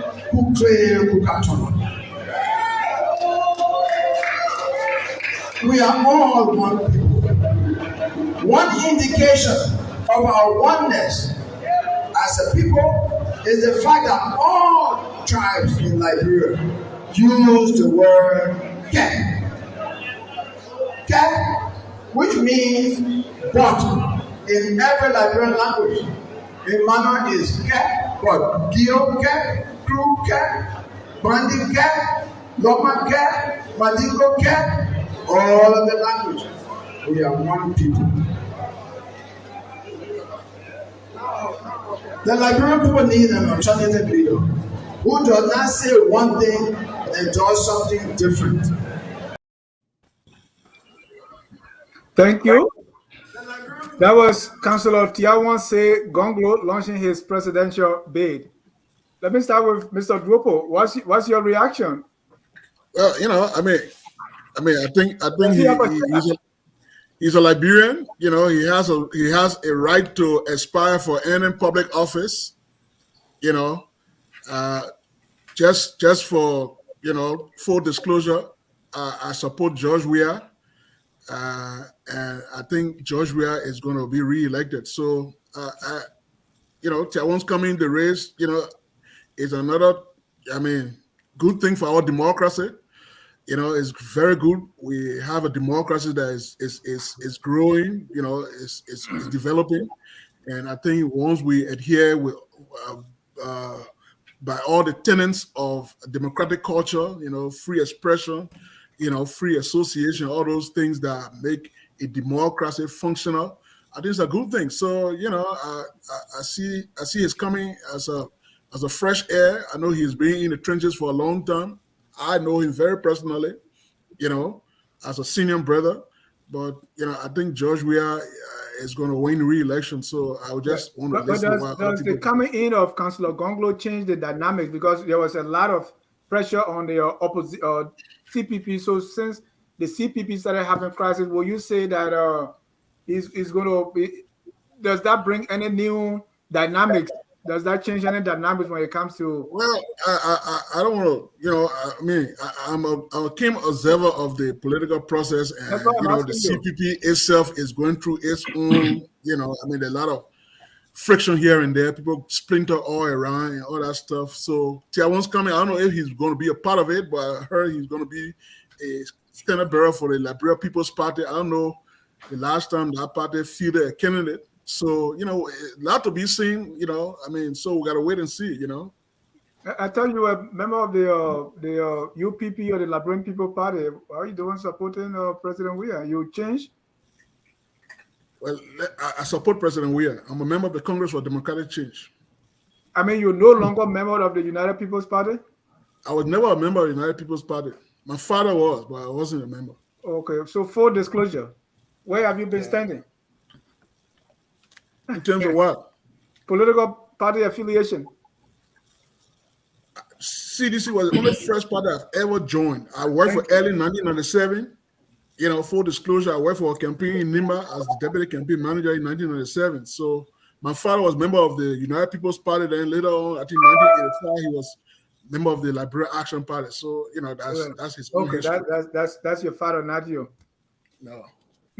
Let me go to Massa. Massa, you follow the LPP when you were reporting, someone come here at this time and say they are running on the LPP ticket. What do you make of Tiawon's entry into the race? There has been a lot of calls on Tiawon to run, Tiawon, run, and finally he's running. What do you make of his chances? Well, I will not really go into the issue of the LPP, but I would actually say I think Tiawon is that candidate to watch out for. If I was any of the candidates, I would definitely not dismiss him. I will pay attention to him because Tiawon comes, like Mansfield said, he's a breath of fresh air. But then also he has some other qualities that people would like to see, in their future leader as well. And Tiawon, besides his education, we know that Tiawon's been in the trenches for rights and rights for a long time. But we also know that Tiawon is that person. If anyone is in the middle of Liberian politics, that person is Tiawon Gongloe. Tiawon has friends across the aisle. He respects people across the aisle. So he has that favorite uncle type of personality that can easily endear him to people. And then also Tiawon knows the Liberian issues because he's been there and he's been a part. So he knows the Liberian issue. He knows what the people of Liberia really want in the leaders. And I like the fact that he tends to have some really huge credibility that comes along with him. So Tiawon is the entire package. I don't know his financial standing, so I can't really sit here and say whether he has money or not. But I don't know Tiawon to be a rich guy, and I know that in any elections, finance is important because you have to run an effective campaign. You need money. So I don't know where he stands with that. But then again, if people are really ready for the change that they say they want, if people, Tiawon can pull this off. I would not cross him out completely. I'm not a member of any political party, and for some reason or another, I'm not really a political party person. I usually support a candidate in that person's platform. So I have not decided yet, but I think he should not be dismissed. I think people should pay attention to Tiawon. Do you see a Gongloe versus We Are in the final? I mean, it's possible. I mean, it's possible. It is possible because let me just give you just a little scenario. When he went up to Nimba County last week for the petitioning ceremony, I called somebody because I'm here, but then my ears are on the ground. So I called one of my person. I'm like, your man is up there. I said, where are you now? The person said, we're here at the petitioning stuff. And I'm like, you guys really, you're going to do this? You think he can really pull it off? And one thing he said to me, and he said, Masa, I'm seeing a different dynamics here. And this person is actually flipping over support from another party, another popular party to Tiawon. I'm not going to call him. He says, I see another dynamic that's creeping up. I said, what? He said, Tiawon could be the dark horse here. And he gave me an example. He said, for example, we came up here at the program. My man put his hand in his pocket and haul on the $100 bill, US dollar, to give to them and say, you could get more water and drinks for the people. And they refuse it. They refuse it. They say, no, councillor, we know you got money. We want money from you. We are doing this for you. So we know that Liberian politics, especially electioneering politics, is all about money. This is the first country where I see supporters of the candidate. They don't support the candidate, but the candidate has to print his own T-shirt, print his own souvenirs, feed them, give them,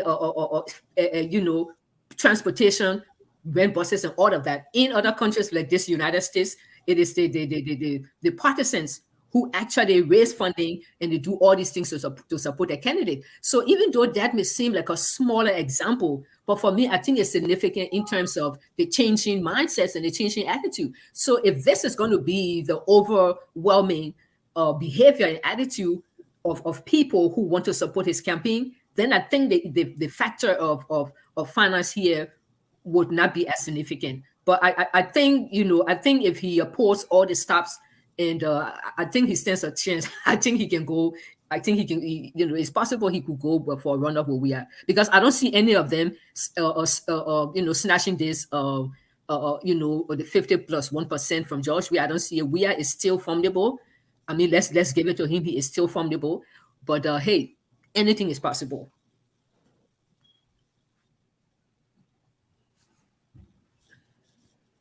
Let me go to you, Councillor JY. There has been no surprises since 1997. I mean, by the time elections start, we know the two parties that are going to be in the final. It started with 1997 with Charles Taylor having the biggest gun. And then 2005, the first actual democratic election post-war, we saw it's been UP and CDC all the way. Does Tiawon Gongloe have a chance here? Or is this an audition for a possible VP shape for any of these parties? What's your take? You know, if you were to ask me to advise Tiawon, I would have supposed and said to him, better to go on the Supreme Court bench. Liberia is not true running around since 1970. If you check 1970 to now, it's 51 years since when the Progressive Party, Progressive group were running around Liberia and being known almost all part of Liberia. You notice Tiawon went to Nima to launch his candidacy. Liberia comprises of 15 counties.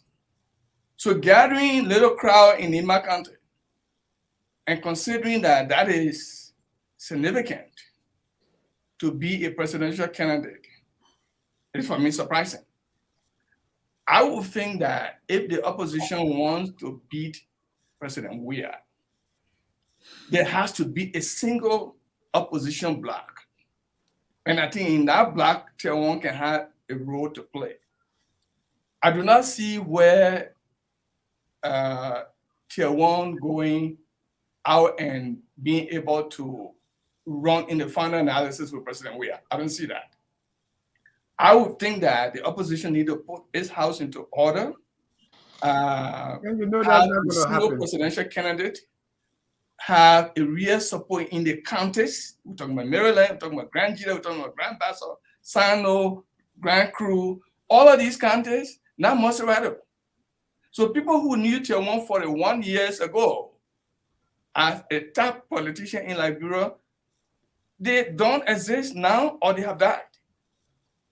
You talk, interestingly, Daily Observer writing, the other newspaper writing and publishing something about you doesn't make you popular because the newspaper don't vote. The people who vote will be in the villages, are people who know you and are able to identify with you. Don't believe me? I bought my family. I Tipote. These people were highly, highly known in Liberia. Tipote is unable to win first round in election. Left alone, if you look at the Liberia People Party, who is the chairman now? John Yangwez is somebody who's been around for more than 50 or so years. Who kids who were born tomorrow had little recently had little no knowledge of who John Zeze is. When you leave the University of Liberia from the law school, as Tiawon is teaching at the law school, nothing else. Thank you. Politics is pretty different in Liberia right now. Thank you. So who you predict going to win? I would go for a united opposition. Right. Is that possible under the present conditions? It's possible. Look what happened in Nigeria. Thank you. Nigeria, the President Buhari were able to bring the opposition together and win Jonathan Goodluck. So all of this person jumping and say, I want to run, that person jumping and say, I want to run. Hey, when the vote is counted, you may not get 0.01%. That would be a terrible situation. Thank you. And let me come to you, Alice, if you can put your phone in landscape so we can have a better picture view there. Okay, if you do that, you have to change the settings to landscape. If not, then let's proceed. All right. Okay. So Alice, Tiawon is running on the ticket of the LPP. And what we see here is always this, we have the imperial presidency. Now we have imperial political leaders where every party has its own political leader, no primary whatsoever. If Tiawon is part of the LPP, don't you think it would have come up as a result of a primary or as a result of people in the LPP first at least revitalizing the party? But while the party is almost dead for the past years, he's coming up and he's being petitioned in Nimba among his own people that he'll go and run. You know, what does that say about this whole or party politics and his chances? Is he a serious candidate? Well, first of all, I owe no loyalty to any political party, but I believe in individuals and their platform. I think Tiawon Gongloe is a man of integrity, and there are many Liberians that want people of high integrity. He is humble, so he has a lot of qualities besides education that more Liberians will want to see such a person to be in a mansion. And forget about party not being revitalized. Well, everybody in Liberia, you have to take time to educate the people. I understand that. But Tiawon's campaign could be funded by grassroots. Although you don't see that in Liberia, like one of my colleagues said, but we can introduce that to Liberia. We have to support people of high integrity, regardless of having money or not. We can make them to win. So I think if people want a fresh air, a different Liberia that we all envision, a man who has served the justice ministry, I think such a person will make sure that the rule of law prevails in Liberia, that the court system is straightened up, that Liberia will, be a country of integrity. People will give respect to Liberia. Corruption will be minimized because he's a man of clean record. I think those are things that we look at, or that people should look at, as opposed to looking at political parties. Some people are running like independent candidate and they still win. So it doesn't matter whether LPP was dead years ago. Now Tiawon Gongloe is a fresh air. I think people should rally around him. He would be a serious contender to me if he faces Judge Weah. So we should not dismiss him. If elections were held today and you were voting, will you be voting for Tiawon Gongloe? Well, if election were held today and I have the chance to vote, I'm going to be voting for integrity. I'm going to be voting for people that I think will restore the rule of law in Liberia effectively. Those are people I'm going to be voting for, and not go by the wind because of popularity. Is Tiawon Gongloe part of that? Well, people of high integrity, no matter who they are, those are people that I vote for. I look for quality of people, not individuals. We look at on the opposition block, and let's look at the CPP. We have Mr. Alexander Cummings. You have Mr. Joe Boakai. Now there was a new kid on the block. I think he's still vibrant, Mr. Cassell. And now we have Tiawon Gongloe. What will you advise, Mr. Councillor Jewel talk about the opposition coming together if they must have a chance against President Weah, who he calls formidable, or it was Ms. Washington say formidable. So what do you think should happen in that opposition field? Do you think they can, arrange something, have some coalition beyond the CPP? It must have a chance. And what role can Tiawon Gongloe play in that negotiation? I think Tiawon is somebody who is good at, talking one-on-one with people. And because he has a humble spirit, he can work across the aisle. I think he will be somebody to pull the opposition together and make it a formidable force. But again, I'm afraid that, people love power in Liberia. Even people that have served in government for so many years, if you ask them today, they all want to run. So I just hope that, they will all come together. If they think that they want to change Liberia for what it is now, then they need to come together instead of everybody wanting to be heading something. They look at the country first and, choose people because they can do the work and because they have the integrity that other countries will respect, especially the United States, because those are our people that we work with. Liberia's first friend is United States. And because we have democracy here, we have the rule of law, this country want to see Liberia the same way. We must be friends. So that's important. Thank you. Master, let me go to you on the Nimba factor, right? Yeah. Councillor Tiawon Gongloe is from Nimba County, and people call Nimba vote rich. Next to Masurado, that's the most populous county. And right there, Senator Prince Johnson is the kingmaker. How do you look at the Nimba factor when it comes to Tiawon? Do you think Nimba will go for Tiawon Gongloe instead of wherever Prince Johnson points his finger this time around? From what is, the politics that's playing now, and from the way that the just ended by elections went, and you can see that Prince Johnson is gradually losing his grip on Nimba County as a whole. And also, before I get into my point, just to say, to what Councillor Jewa said, my understanding of Tiawon's program that happened last week, it was not the launching of his campaign. I think it was just a petitioning program. That was what I was told, and that was what I saw on the video. So it was his petitioning program. I think the launching is different from the petitioning. I think the petitioning, you don't need a whole hall full of people. I think the launching is the one that sends that significant message that says, yes, all of us can want you. So, but back to that question of Nimba, when you look at the history of the Gongloes in Nimba County, the reason I say, because I know the Gongloe siblings, I know all of them very well. I know Councillor Gongloe, his friend, his sister Edith is a friend of mine, his brother Kilobo, and all of them.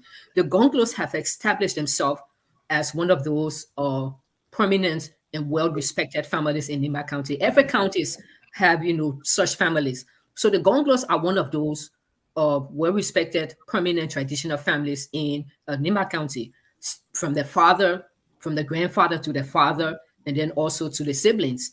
And when you look at even how Edith Gongloe has played in the election, she being a female, and you would think the least popular when it comes to Tiawon. When you see how strongly she has featured, definitely Tiawon is going to be 3 times of the strength of his sister. I think Tiawon can really win Nimba County. I think he can snatch Nimba County from Prince Johnson, because already there's all this internal dissent in Nimba County concerning Prince Johnson right now. A lot of the leaders from Nimba County at the legislative caucus, they don't want Prince Johnson. He's being battled there. He's being embattled by different segments of Nimba County itself. He's being embattled by some of their, the elite sons and daughters of Nimba. And then when I say elite, I'm talking about people who are real power focused and power players in this whole Liberian political landscape. So when you look at all of those factors, coming to play against people like Prince Johnson, who tend to be strong in the county, Tiawon comes with none of those baggages. So all Tiawon has to do is build upon his reputation, build upon the reputation that his family has established, and see if he can, work across the aisle. It should not be, oh, I'm coming against Prince Johnson, or I'm coming to snatch Nimba County from Prince Johnson. It should be like, I'm coming because I feel I'm the best candidate. I can unify the county, and I can do a very good job with the country. But like I stated again, like Mansfield said, he's a CDC guy, so he's more sure than me. But I tell everybody, this thing that CPP is doing or whatsoever, do not be surprised if you see a second term for George Weah, because Weah is that strong. So for anybody to really, take the country from the leadership of the country from George Weah right now, you got to be an exceptional candidate. You got to have your ducks in a row. You got to have your I's dotted, your T crossed, and you have to. You have to be exceptional, because we are strong. Thank you. We're gonna go to our call lines, and we're gonna read comments. So, Councillor Jewa, for 30 seconds, you have Joseph M. Boakais, Alexander Cummings, Tiawon Gongloe. If you were to arrange that into a government, tell me the order: president, vice president, and whatever. Go ahead. 30 seconds. I mean, where I sit currently, I would look at the scenario in Gambia. There was 2 weeks ago, there was an election in Gambia. Yeah. All of the opposition wanted to be something. They were all defeated. I think about 53%. The sitting president got that. So how If will the you opposition arrange like these three political leaders? How will you yeah, arrange them?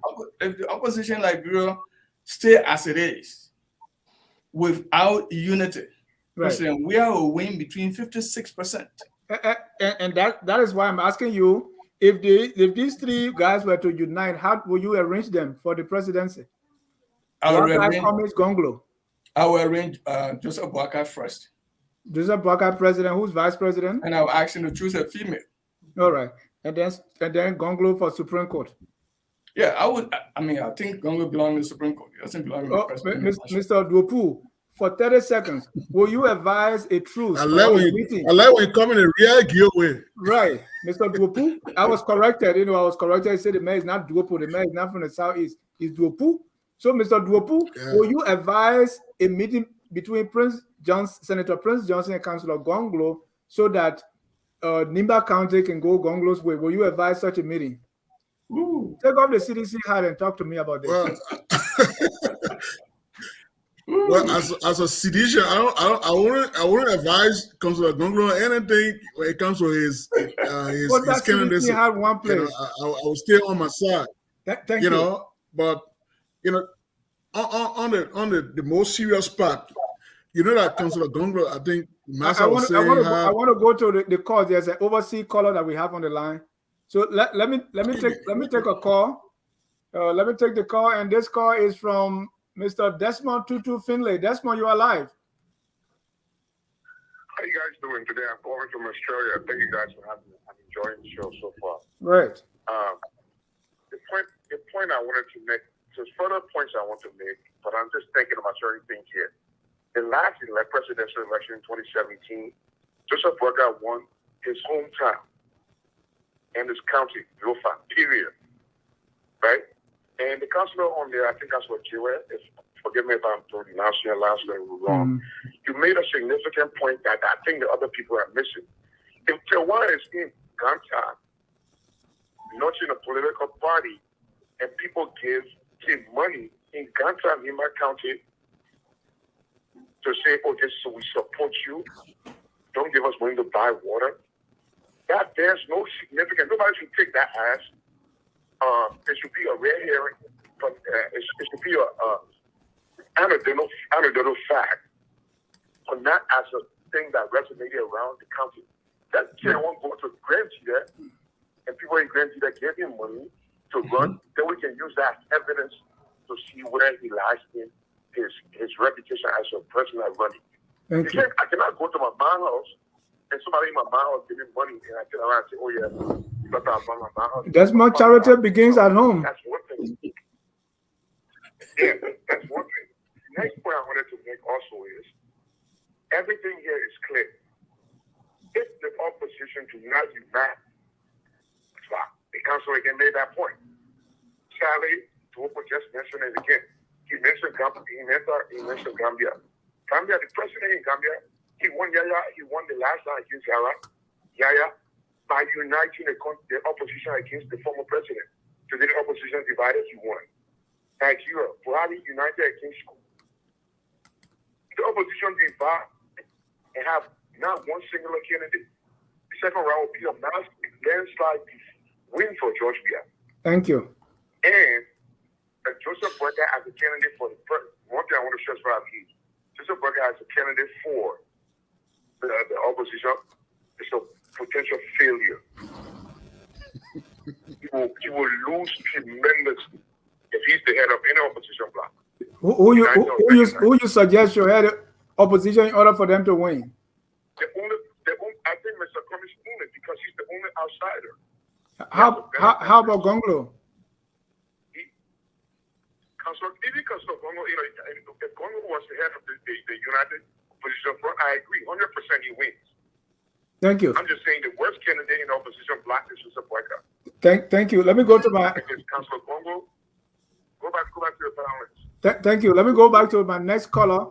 Caller, your name and where you calling from quickly before I can go back to my panelists. Hello. Hello, your name, sir. My name is Marlin Singh Yadro from New Jersey, and to be specific, I'm an Nimbanian residing in New Jersey, USA. Good.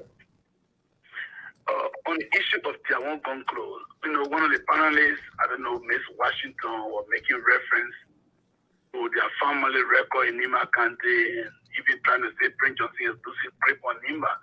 She got no clue on Nimba. She got no clue on Nimba politics. Prince Johnson has single-handedly produced 2 senators for the county. He supported Tom Grupi in 2011 and moved Atofo Doro. This gone December election, he supported Jeremiah Kun, and Jeremiah Kun became a winner. So how can she say Prince Johnson is losing grip on Nima County? How about this one that just finished? Okay, and the issue of Tiawon Gongloe. Tiawon Gongloe cannot even win a senatorial election in Nima County before you talk about Nimbanian unanimously supporting like how they supported Jackson F2 or Dalokoto in 2005. Or had Nimbanian been voting for Prince Johnson in presidential election in Liberia. Tiawon does not have that support in Nimba. I'm just clear with you. Thank you. Tiawon and his sister, either serve as superintendent of the county, either is in a GAC audit report for Republic of Liberia. That audit was done under any administration before we are in the power. Either is inside for using over 1 million of the Nima County Social Development Fund money, the money that is given by Asilo Minister to the county. Right. And her group stole that money or needs in our audit report. But Mr. Yadolo. She has in Nima County, and her brother has always been defending her. He has used his position to defend his sister record. And Nibani are against her sister. That was she has lost 3 senatorial elections in Nima County. So he cannot say Tiawon is a force for Nima. He's not. Their family record cannot even do him good in Nima. Thank you. Mr. Yadolo, before you leave, talking about people name being on the record for corruption. Prince Johnson's name is on the U.S. Treasury Department report. What do you say to that? That thing I saw in front page Africa. Oh, you call it that thing, but he didn't own that thing? Prince Johnson got no asset in the United States. He said that thing. He does not come to the United States. He does not even go to Europe. Right. No, my point. In Nigeria. Thank you. What that impact will make on Prince Johnson? Thank People you. in Liberia who stole our country money and brought it in this country, America has been watching it. They know about it. They sit down with 8 years and they use it. America now retrieve that money to give it to us. Thank you. What can America do to Prince Johnson who has nothing in America? Thank you. Any our family. Thank you. Other past government officials, they have our money here. Thank you. Thank you, Mr. Yadolo. I was just making that point because you made reference to He went further. Gongloe's name. Before I go to comments, Ms. Washington, I want you to respond to Yadolo quickly. Well, I mean, he says what he says. People are entitled to their opinion and their perspective. But then also you saw how he cleverly avoided answering the question about what happened in this last by-elections that happened in Nima County. There were places in Nima County where Prince Johnson went in this last election. He was actually booed. And, a couple of years ago, it was unprecedented. I mean, Prince Johnson was actually hailed as a hero for Nima County. But when I say he's losing his grip on Nima County, just compared to a couple of years ago, where he was hailed through every quarter of Nima County, today you have people booing him. And today you have him holding people by the hand and actually campaigning for people, and then his candidate still didn't win. Those are all signs that he's gradually losing his grip on the county. Again, the caller has his opinion, and he expressed his opinion. But I would say that I don't know Nima County like everybody else, but from what I see and what I've heard, and I've spoken to some people from Nima County as well who are strong in Nima politics. They don't think they're going to be dismissing Tiawon as a candidate. He definitely could be, an upset for the county. Tiawon could win Nima County, and if Tiawon stands the possibility of winning Nima County, it's going to be a game changer for the Liberian elections. Thank you. Councillor Jewel, Chris Masalese, America is always playing games with Liberia. Why left the government out of the sanction? The Americans need to order the WIA government to arrest and turn over Prince Johnson, or the government face sanction. What's your response? Well, no one knows whether the U.S. government has left out people that it wants to sanction. So that is not a conclusive decision from the U.S. government. The fact that has now arrested Prince Johnson and turned him over to the international community for prosecution. Doesn't mean it may not happen. The first thing that is important is that as of 2022 to 2023 election, opposition will have to bar away from Prince Johnson. The ruling party will have to get away from Prince Johnson. Nima County will be a zone for anyone to win.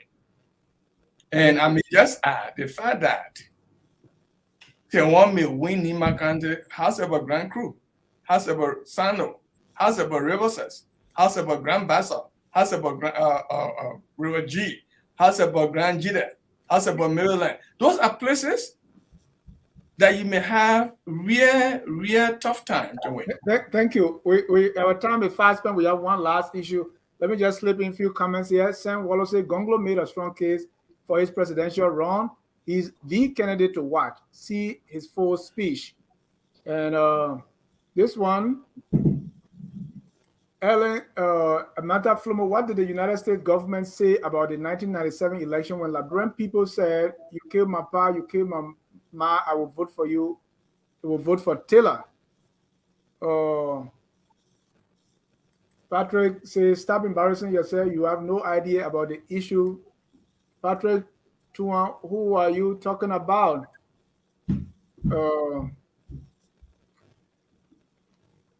I gotta say, why we always put America first before our country? Which America is the most corrupt country in the world? They give money so other countries be eye for them. So they bribe and they aid. All right. John Henna said, with the current sanction on PYJ, things will get worse for him. All right. Let me introduce our last issue, and then we'll be getting your. Let's talk about it briefly before we close. This one had to do with the standoff on the Lofa Bridge, and Councillor Brownie Samukai, Mr. Brownie Samukai was elected, and he came because of this whole army money issue. Of over a year now, he has not been seated because he had to restitute the money.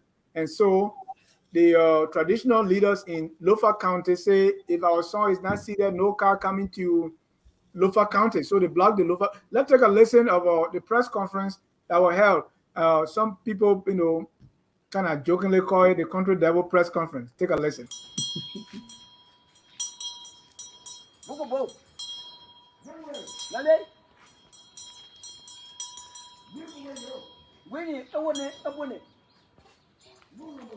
Una no. Nuru le sigama, za wale sigama. Nuru le sigama, za le sigama. Za mina, wina no abone no. Ela fa be now. Frosa we fini wigi jezia.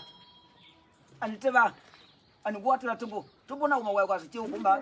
Nale? Edi tubo wigi jema. Edi bo tubo ure.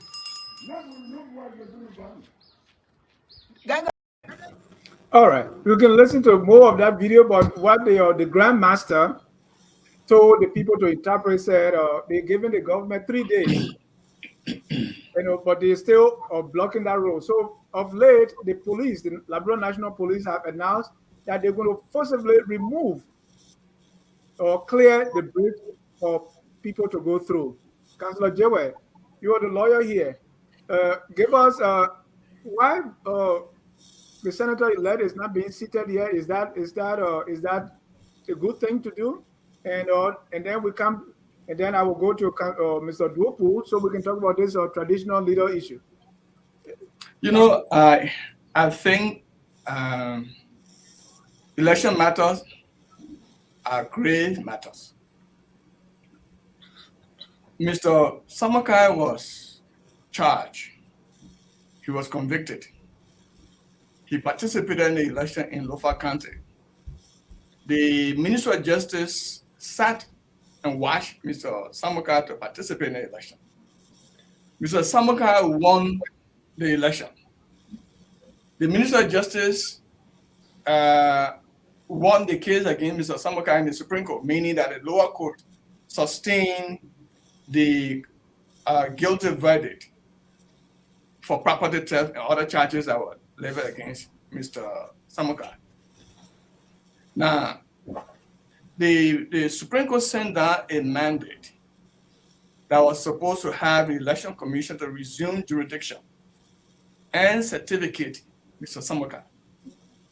In my life, I practiced law for 33 years.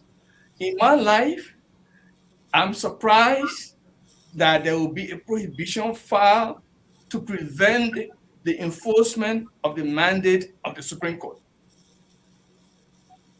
And the Supreme Court laid its mandate aside. Justice Nangbe sustained that Mr. Samukai could not be seated. The matter traveled to the Supreme Court.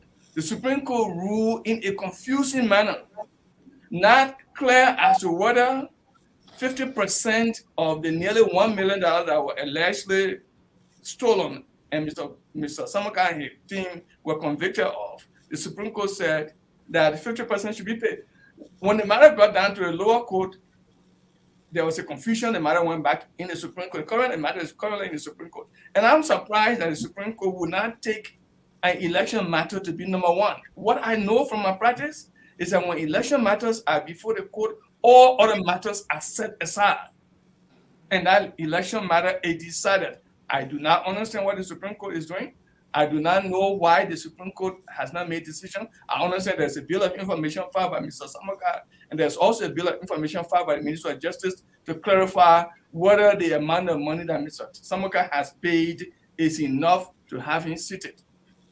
I also do not understand why the government will sit there for more than a year and will allow an elected senator to not take a seat. So I'm a traditional man. I joined the Porter Society.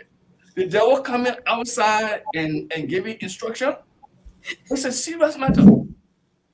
With a police director saying, we're going to remove them from there, go try it. When I was growing up, when you speak like that, the next day you can't speak anymore because the devil will shut your mouth.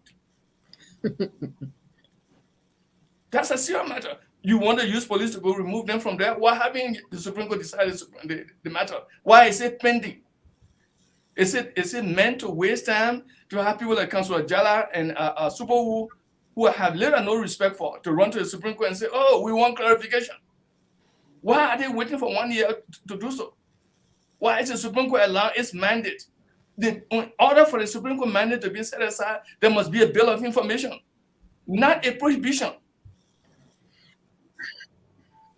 Thank you.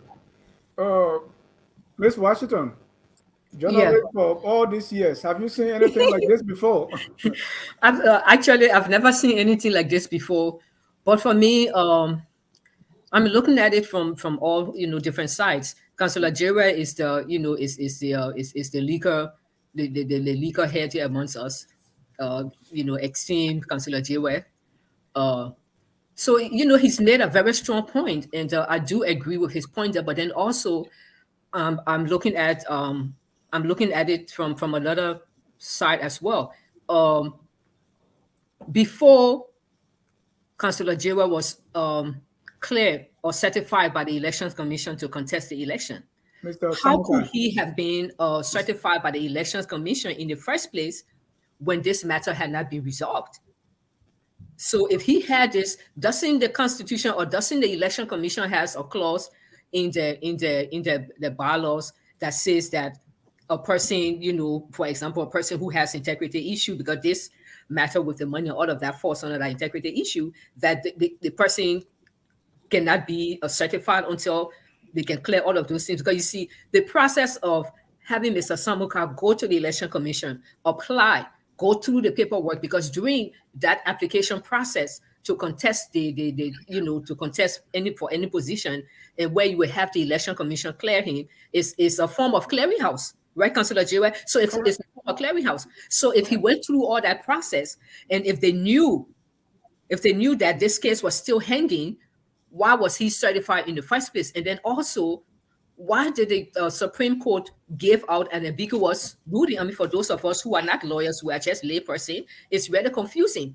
And then now you're talking about the situation. Okay, so for me, I think anything that is not done right properly from the beginning it's going to meet with hurdles and bottleneck in the end. This is what is happening with the Brand New Samukai case, the Supreme Court ruling, the Election Commission, the government, all of that. But with the issue of this of the devil and the traditional people on the bridge, while I recognize the constitutional right to peaceful protest, they have the right to peacefully protest.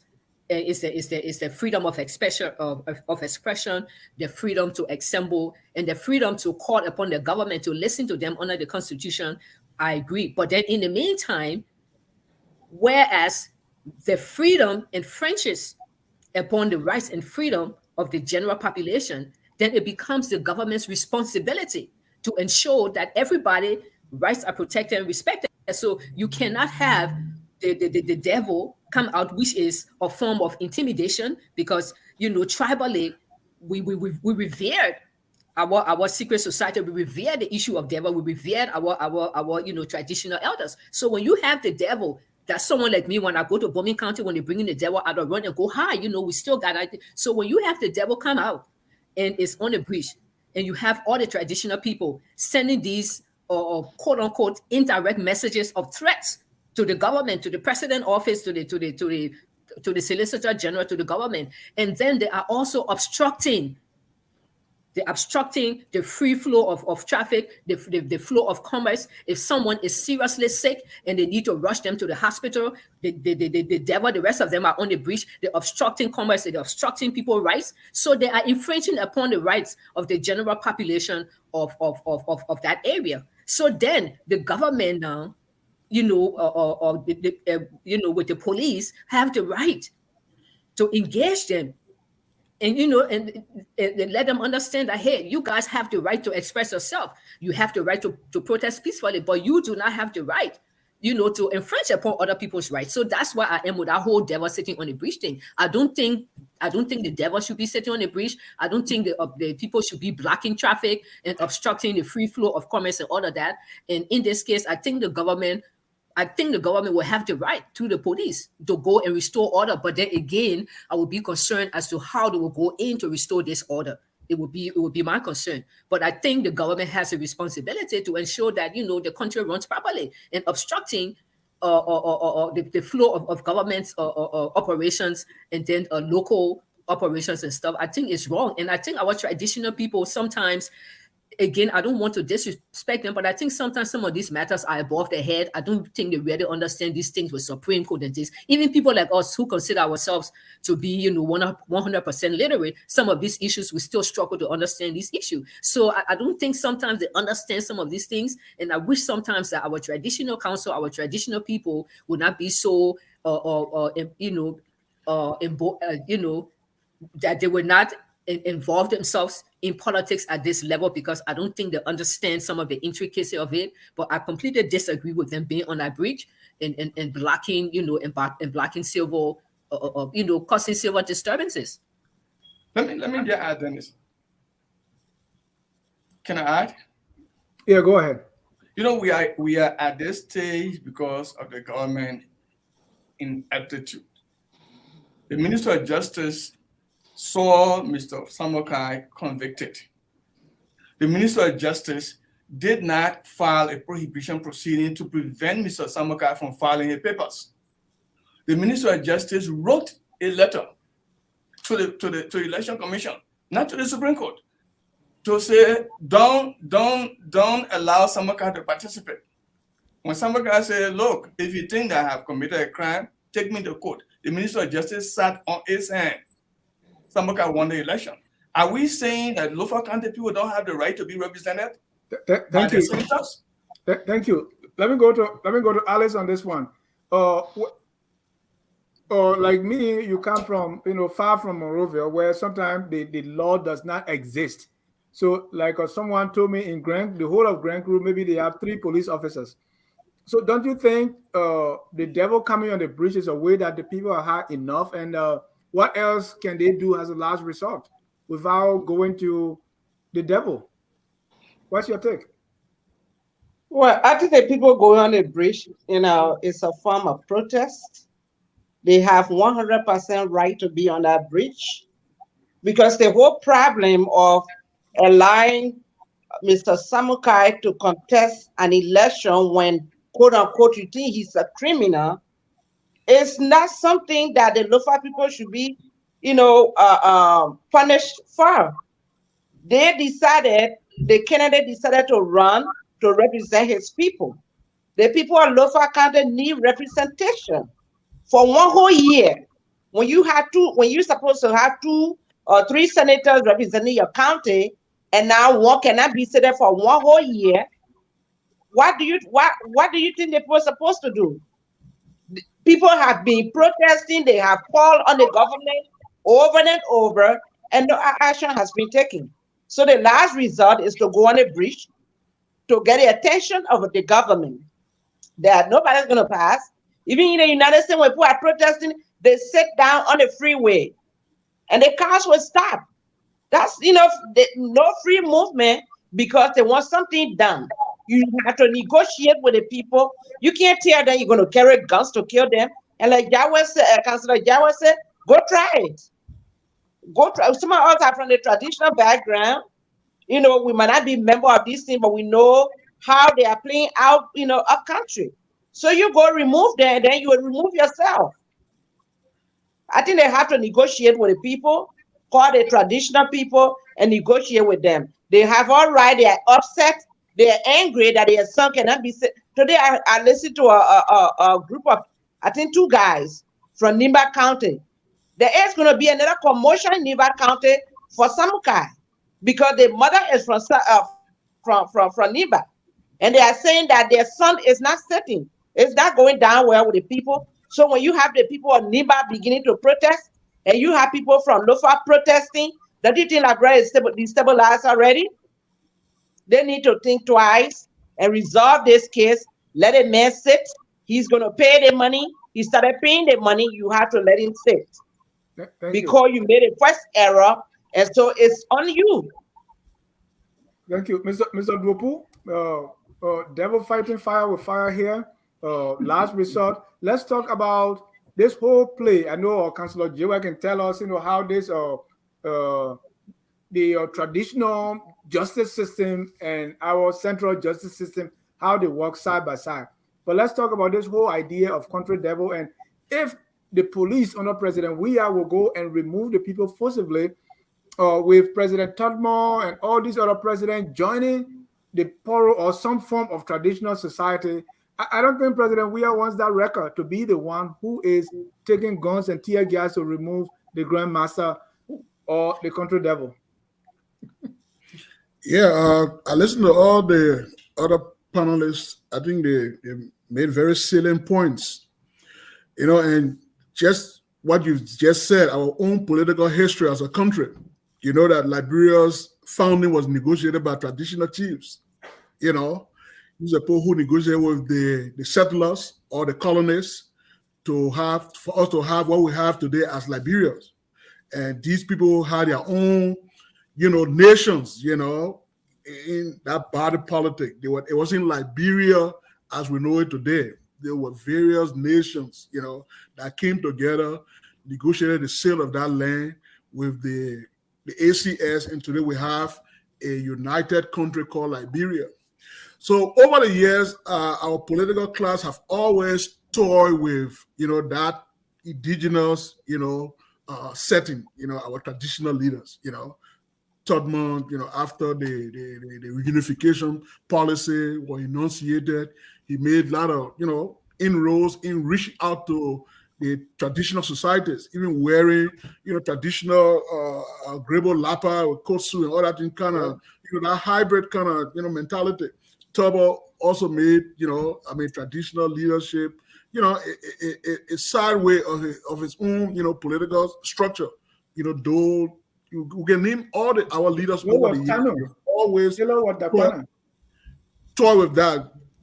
Taylor called himself Dakpana, Doe called himself Tanu, and we've heard all those names. I don't know. I think Ellen's name was Dabo or something, But coming to the Brandon Samuka issue, one thing we need to stress, and I think that there's a lawyer here in the whole criminal, jurisprudence. The presumption of innocence is sacrosanct, Brandon Samuel, prior to his election as senator of Lofa County, there was this case that was simmering in the courts. He had not won elections then, before this verdict came out. After he won the elections and this verdict had already been passed and he had to pay the money back. So it's left with the court to decide, I mean, I know Councilor Jewa said that when an election matter comes to the court, all other things should be, put, aside. But, he's a lawyer. He knows that the wheel of justice is very slow, and we'll get frustrated and all that, bringing people on the bridge and all that. I mean, it doesn't bode well for our democracy because we have a secular form of government. We don't have a traditional form of government. Why it's true that traditional society plays a part in our body politics. It's not our government is not rested on that. And for people to go on the bridge and to impede other people from traveling, and NASA made that point. You can protest. It's a part of the democratic culture, Another person. Before you end, that's a protest. They say on the bridge is a protest. Before you end, what is more of an impediment than stopping Senator-elect from taking his office? Well, that is in the judicial process. We have to respect the rule of law. You can't use that. You can't juxtapose people. But if having protesting, impeding traffic, impeding other people's movement to say because this case is going through the judicial process and using it as an excuse. I don't think that can be that can be used as an excuse. Yeah, I will come to you. Like she's saying that some people even intend to go to Nimba because his mother comes from Nimba. So it will have all these protests around, and there's a case in the court, and we can't let that play out.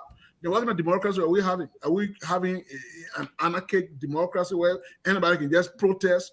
Even in America, you just can't just go and protest and impede other people's passage.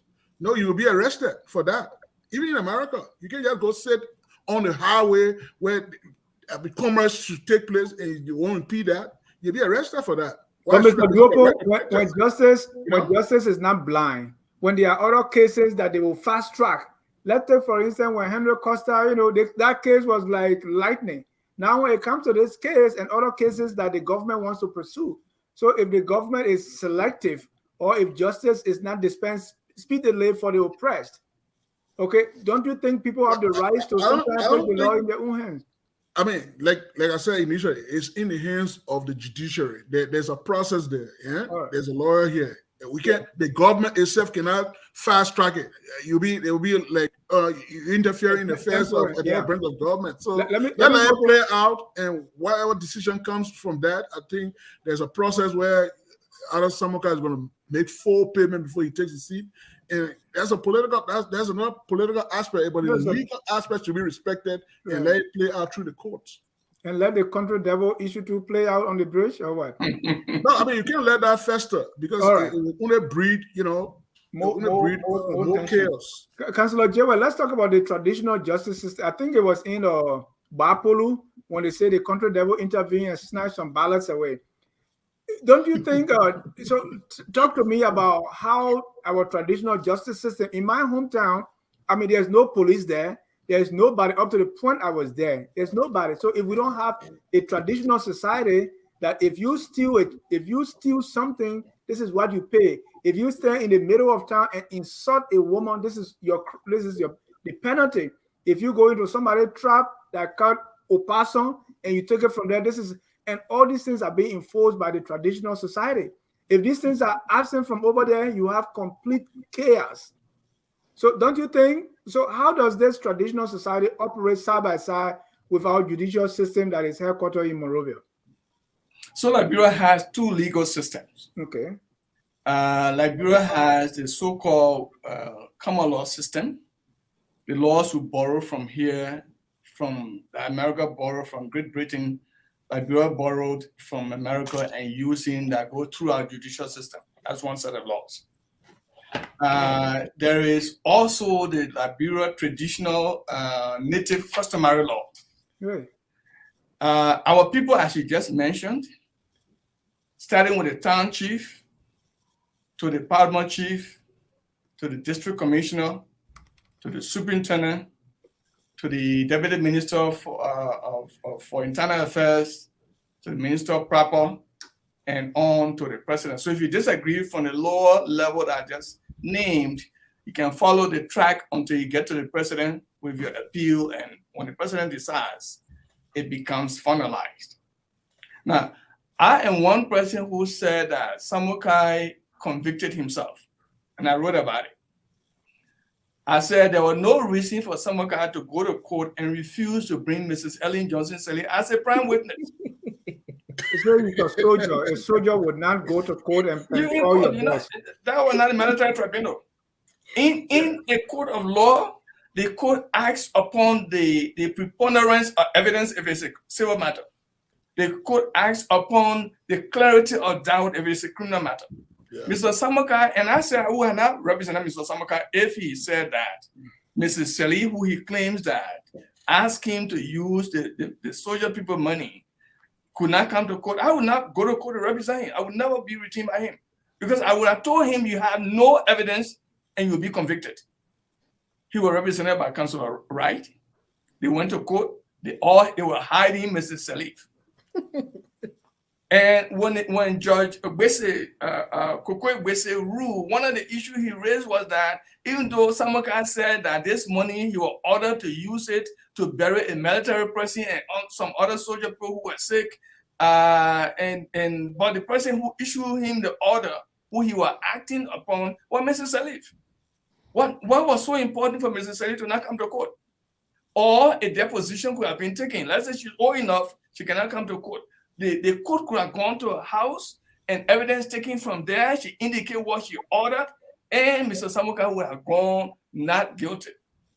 The Minister of Justice just played on that and said that. Oh, in fact, what they wanted to do was to summon Mr. Weah, who is the sitting president, to come to court testify. So how about Mrs. Sirleaf, who ordered the allegedly ordered Samukai to pay the money? So when Mr. Samukai lost the case in the lower court, I also said that he would lose in the Supreme Court. And he lost in the Supreme Court. But my problem is, when the Supreme Court decided that Mr. Samukai could pay whatever amount that he has paid, and instructed the Election Commission to go ahead and seat him, and then a prohibition was filed, what was the government waiting for when Samukai was allowed to run? What did the Minister of Justice do as partisan lawyer, courtroom lawyer, when Mr. Samukai was allowed to run and win? Let's say they didn't want Mr. Samukai to sit at all. Why is it taking more than 1 year for the Supreme Court to bring a conclusive end to this ruling? Again, I know as a traditional person, you may threaten to carry guns, you may threaten to carry what you wish to carry. That devil that you heard talking, no one lays eyes on him and live. So what would the devil do? So even the dilemmas do not have that. So as one of the panelists said, it is a good thing to negotiate with the traditional leaders if the government politically will not allow Samukai to sit. Let Lofa County have an election, declare the seat vacant, let Lofa County have an election, let Lofa County be represented. Why is Grand Crew represented and only one person sitting now in that person where is from, and only one person sitting now from Lofa County? Thank you. Thank you. Let's end on this question, right? Because and we can trace the intervention of the country devil. Some are tracing it to the fault of the government or the ineptness, or I shouldn't say inept, the government not being able to provide those things that are needed in those areas. Take, for instance, the lack of hospitals or health centers in rural areas will make someone to go to the traditional healer, or when women are giving birth, they say you have to confess, all the different things that you have done because lack of health care. We also see the lack of law and order. Police will make people to go to Sassewood, because there's no way for us to tell. So let's give the people Sassewood. We also see that the lack of the justice system will make people to go to the court of the country devil. So, and the reflection of our government's inability from time to time to be able to provide those things that are needed in the interior. I'm from all the way, I was born, all the way from behind God's back. So I know why it is when you are in the interior and your last resort is go in the bush, and if you have this, you go to the medicine man. If somebody dies, you go to the witch doctor, because the things that government's supposed to provide for us to make life worth living are not there. Let's conclude with that all this happening goes back to our government from time to time. Let me start with you, Alex, and you can wrap up on the whole country devil police issue. Okay. So first of all, I don't think because there is no, fitting health care in the interior, that's why country devils, people sometimes go to medicine people. Even in Monrovia, you'll be surprised that people do go to the witch doctors around Monrovia and inside Monrovia. So these things work side by side with the hospitals, with whatever modern things they are doing. They work side by side. I do know people leave from Monrovia, they go up country. If they cannot find remedy to their illnesses, they still do that. So that's how the system is set up.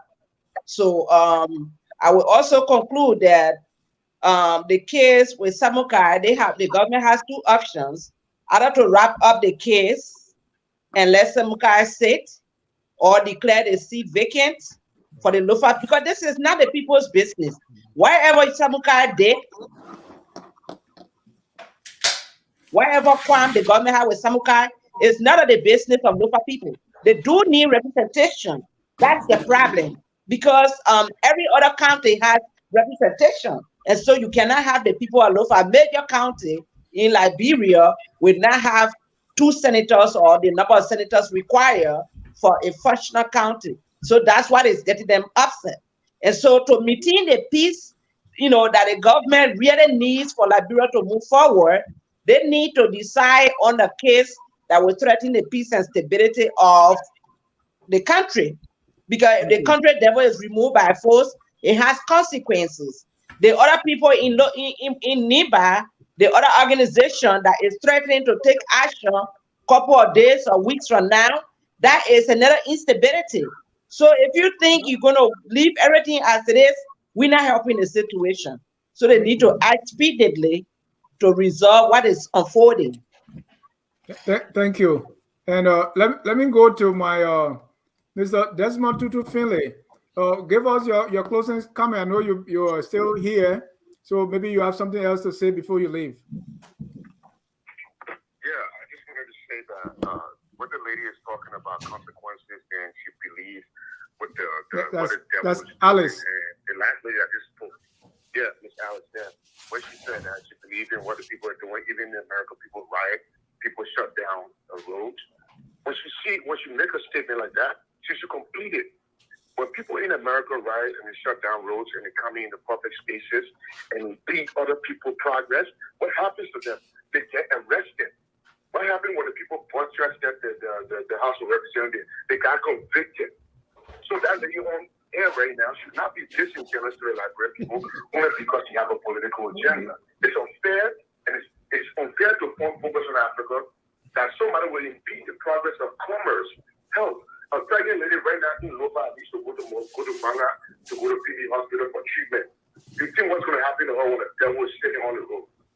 And what she wants, because Samukai cannot sit. What's a Samukai that cannot sit? It's an individual. We have 1.5 million Samukai in Liberia. Why should we stop our progress because of him? The argument I understand is quite clear. If the people of Lofa want their seat, which they deserve, is a fact. If they should have a new election, new person should. Thank you. But you should not sit here and sit here for Samukai to say, who's a Samukai? Samukai, the lawyer, what he said, he's about 70 million orders. He had it in court. Due process was accorded to him. Bring your witnesses to defend you.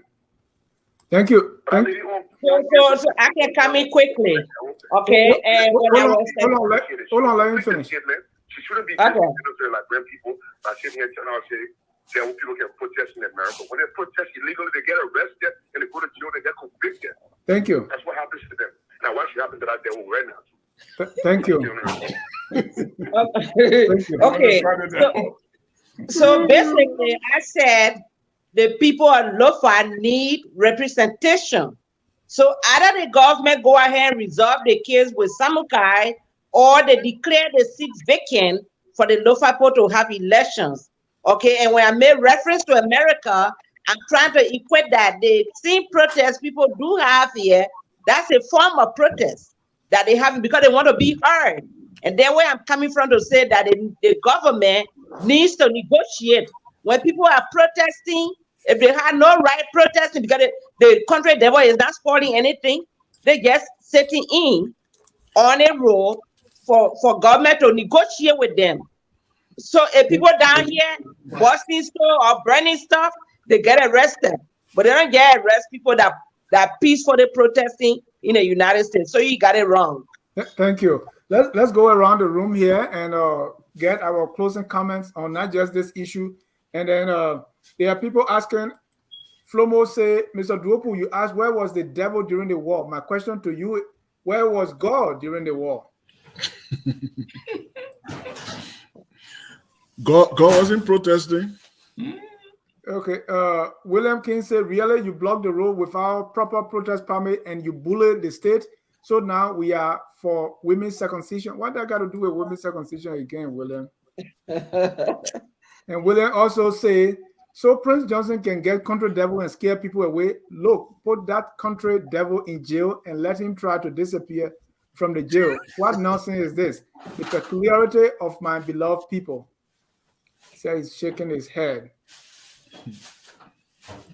Sam Wallow, that is exactly right. The penalty needs to be accurate in the assertion, not give half truths. John Hina said the color makes no sense. I should cut him off. No, I'm not going to do that. Color makes plenty of sense. Victor Bani, why Representative Abu Kamara is seated in the House, why he still owes government? Not only that government banned him, but he was registered and announced as winner. Samukai has no fault. All right. Ladies and gentlemen, I think we're way over time here, so let's wrap it up. Let me get your closing comment, starting with Councillor Jewel. You know, I think negotiation the government should declare the seat vacant if that is what they wish to do. But it's unfair to have Lofa County not being accurately, constitutionally represented. The other thing that I want to say and end on that is that development is not in our country, particularly within the interior part of that country, because look at our budget. Recently, we just discovered that Mrs. Salif, they were putting in $1 million. CDC were putting that in, hiding it on a general ministry so that Amoji or whatever name she gave it. We get $1 million when they don't even have hospitals anywhere else. You know, so if we are serious as a people, we need to be able to look at the country first, and not who is in power and how they using such power. And the Supreme Court need to be serious. It needs to ensure that all election matters that appear before the court are heard, taking precedent, leaving all other matters along the way. The idea that let the court do its work, how long? More than 1 year? Who will respect that kind of court? Thank you. Ms. Washington. Yes, like I said earlier, I think this whole Samuka thing was bungled rather from the beginning. And anything that is not done right from the beginning will always meet with hurdle in the end. And this is what is happening now. Elections Commission dropped the ball, Supreme Government dropped the ball, Supreme Court dropped the ball, and so now it's a big hot mess. But notwithstanding, right now as we speak, the matter is in court. I think we should always preach and always promote the rule of law. Sometimes it may not be satisfactory for us at that point in time. Sometimes it may not be in our interest immediately, but we should always strive to support the rule of law and always encourage people to support the rule of law until we can repeal or change those laws on the books that are now good laws. But I completely disagree for vigilante actions. Like Dennis, you were saying, sometimes in the country people do this.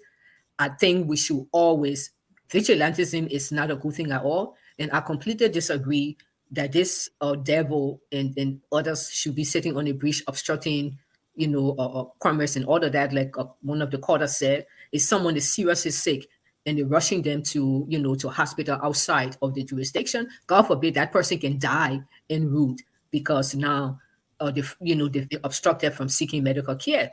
And one question to Councillor Jewett, you spoke about customary and statutory law. You've been a lawyer amongst us.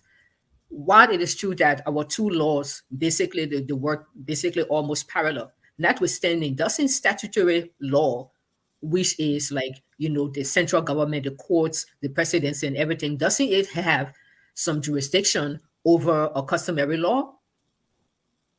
So in this case, at the point I'm trying to get clear is, I don't think we can sit here and argue and say, yes, the country devil has the right to stay on the bridge and the rest of them have the right. Yes, they have the right to protest, but not to obstruct and violate the rights of other people.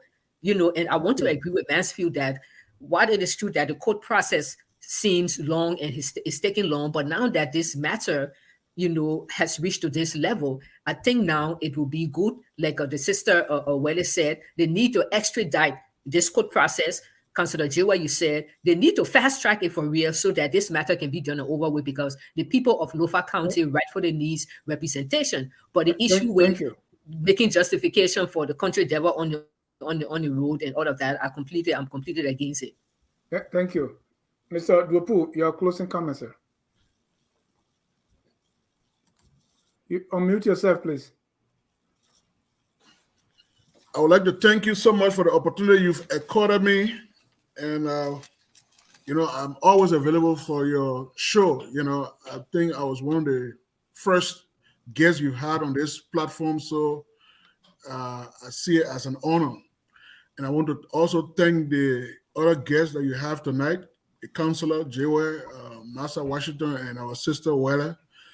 The discussion was very informative, very, we learn from each other, the process, as we engage in these kind of debates, we are learning from each other. The public is learning, and we're building a very good, political culture. So just to go back to the whole Prince Johnson thing, and I will just give my personal, impression on, the three areas that we touched on. The Americans, I think they should, really understand what's happening in Liberia. When it comes to public corruption, they should really dig into, and delve into the actual people that are involved in it. There shouldn't be no hiding and shielding people. The Tiawon thing, like I said, is a breath of fresh air. He's a known quantity. He's a very honorable man. Somebody with integrity and all that stuff.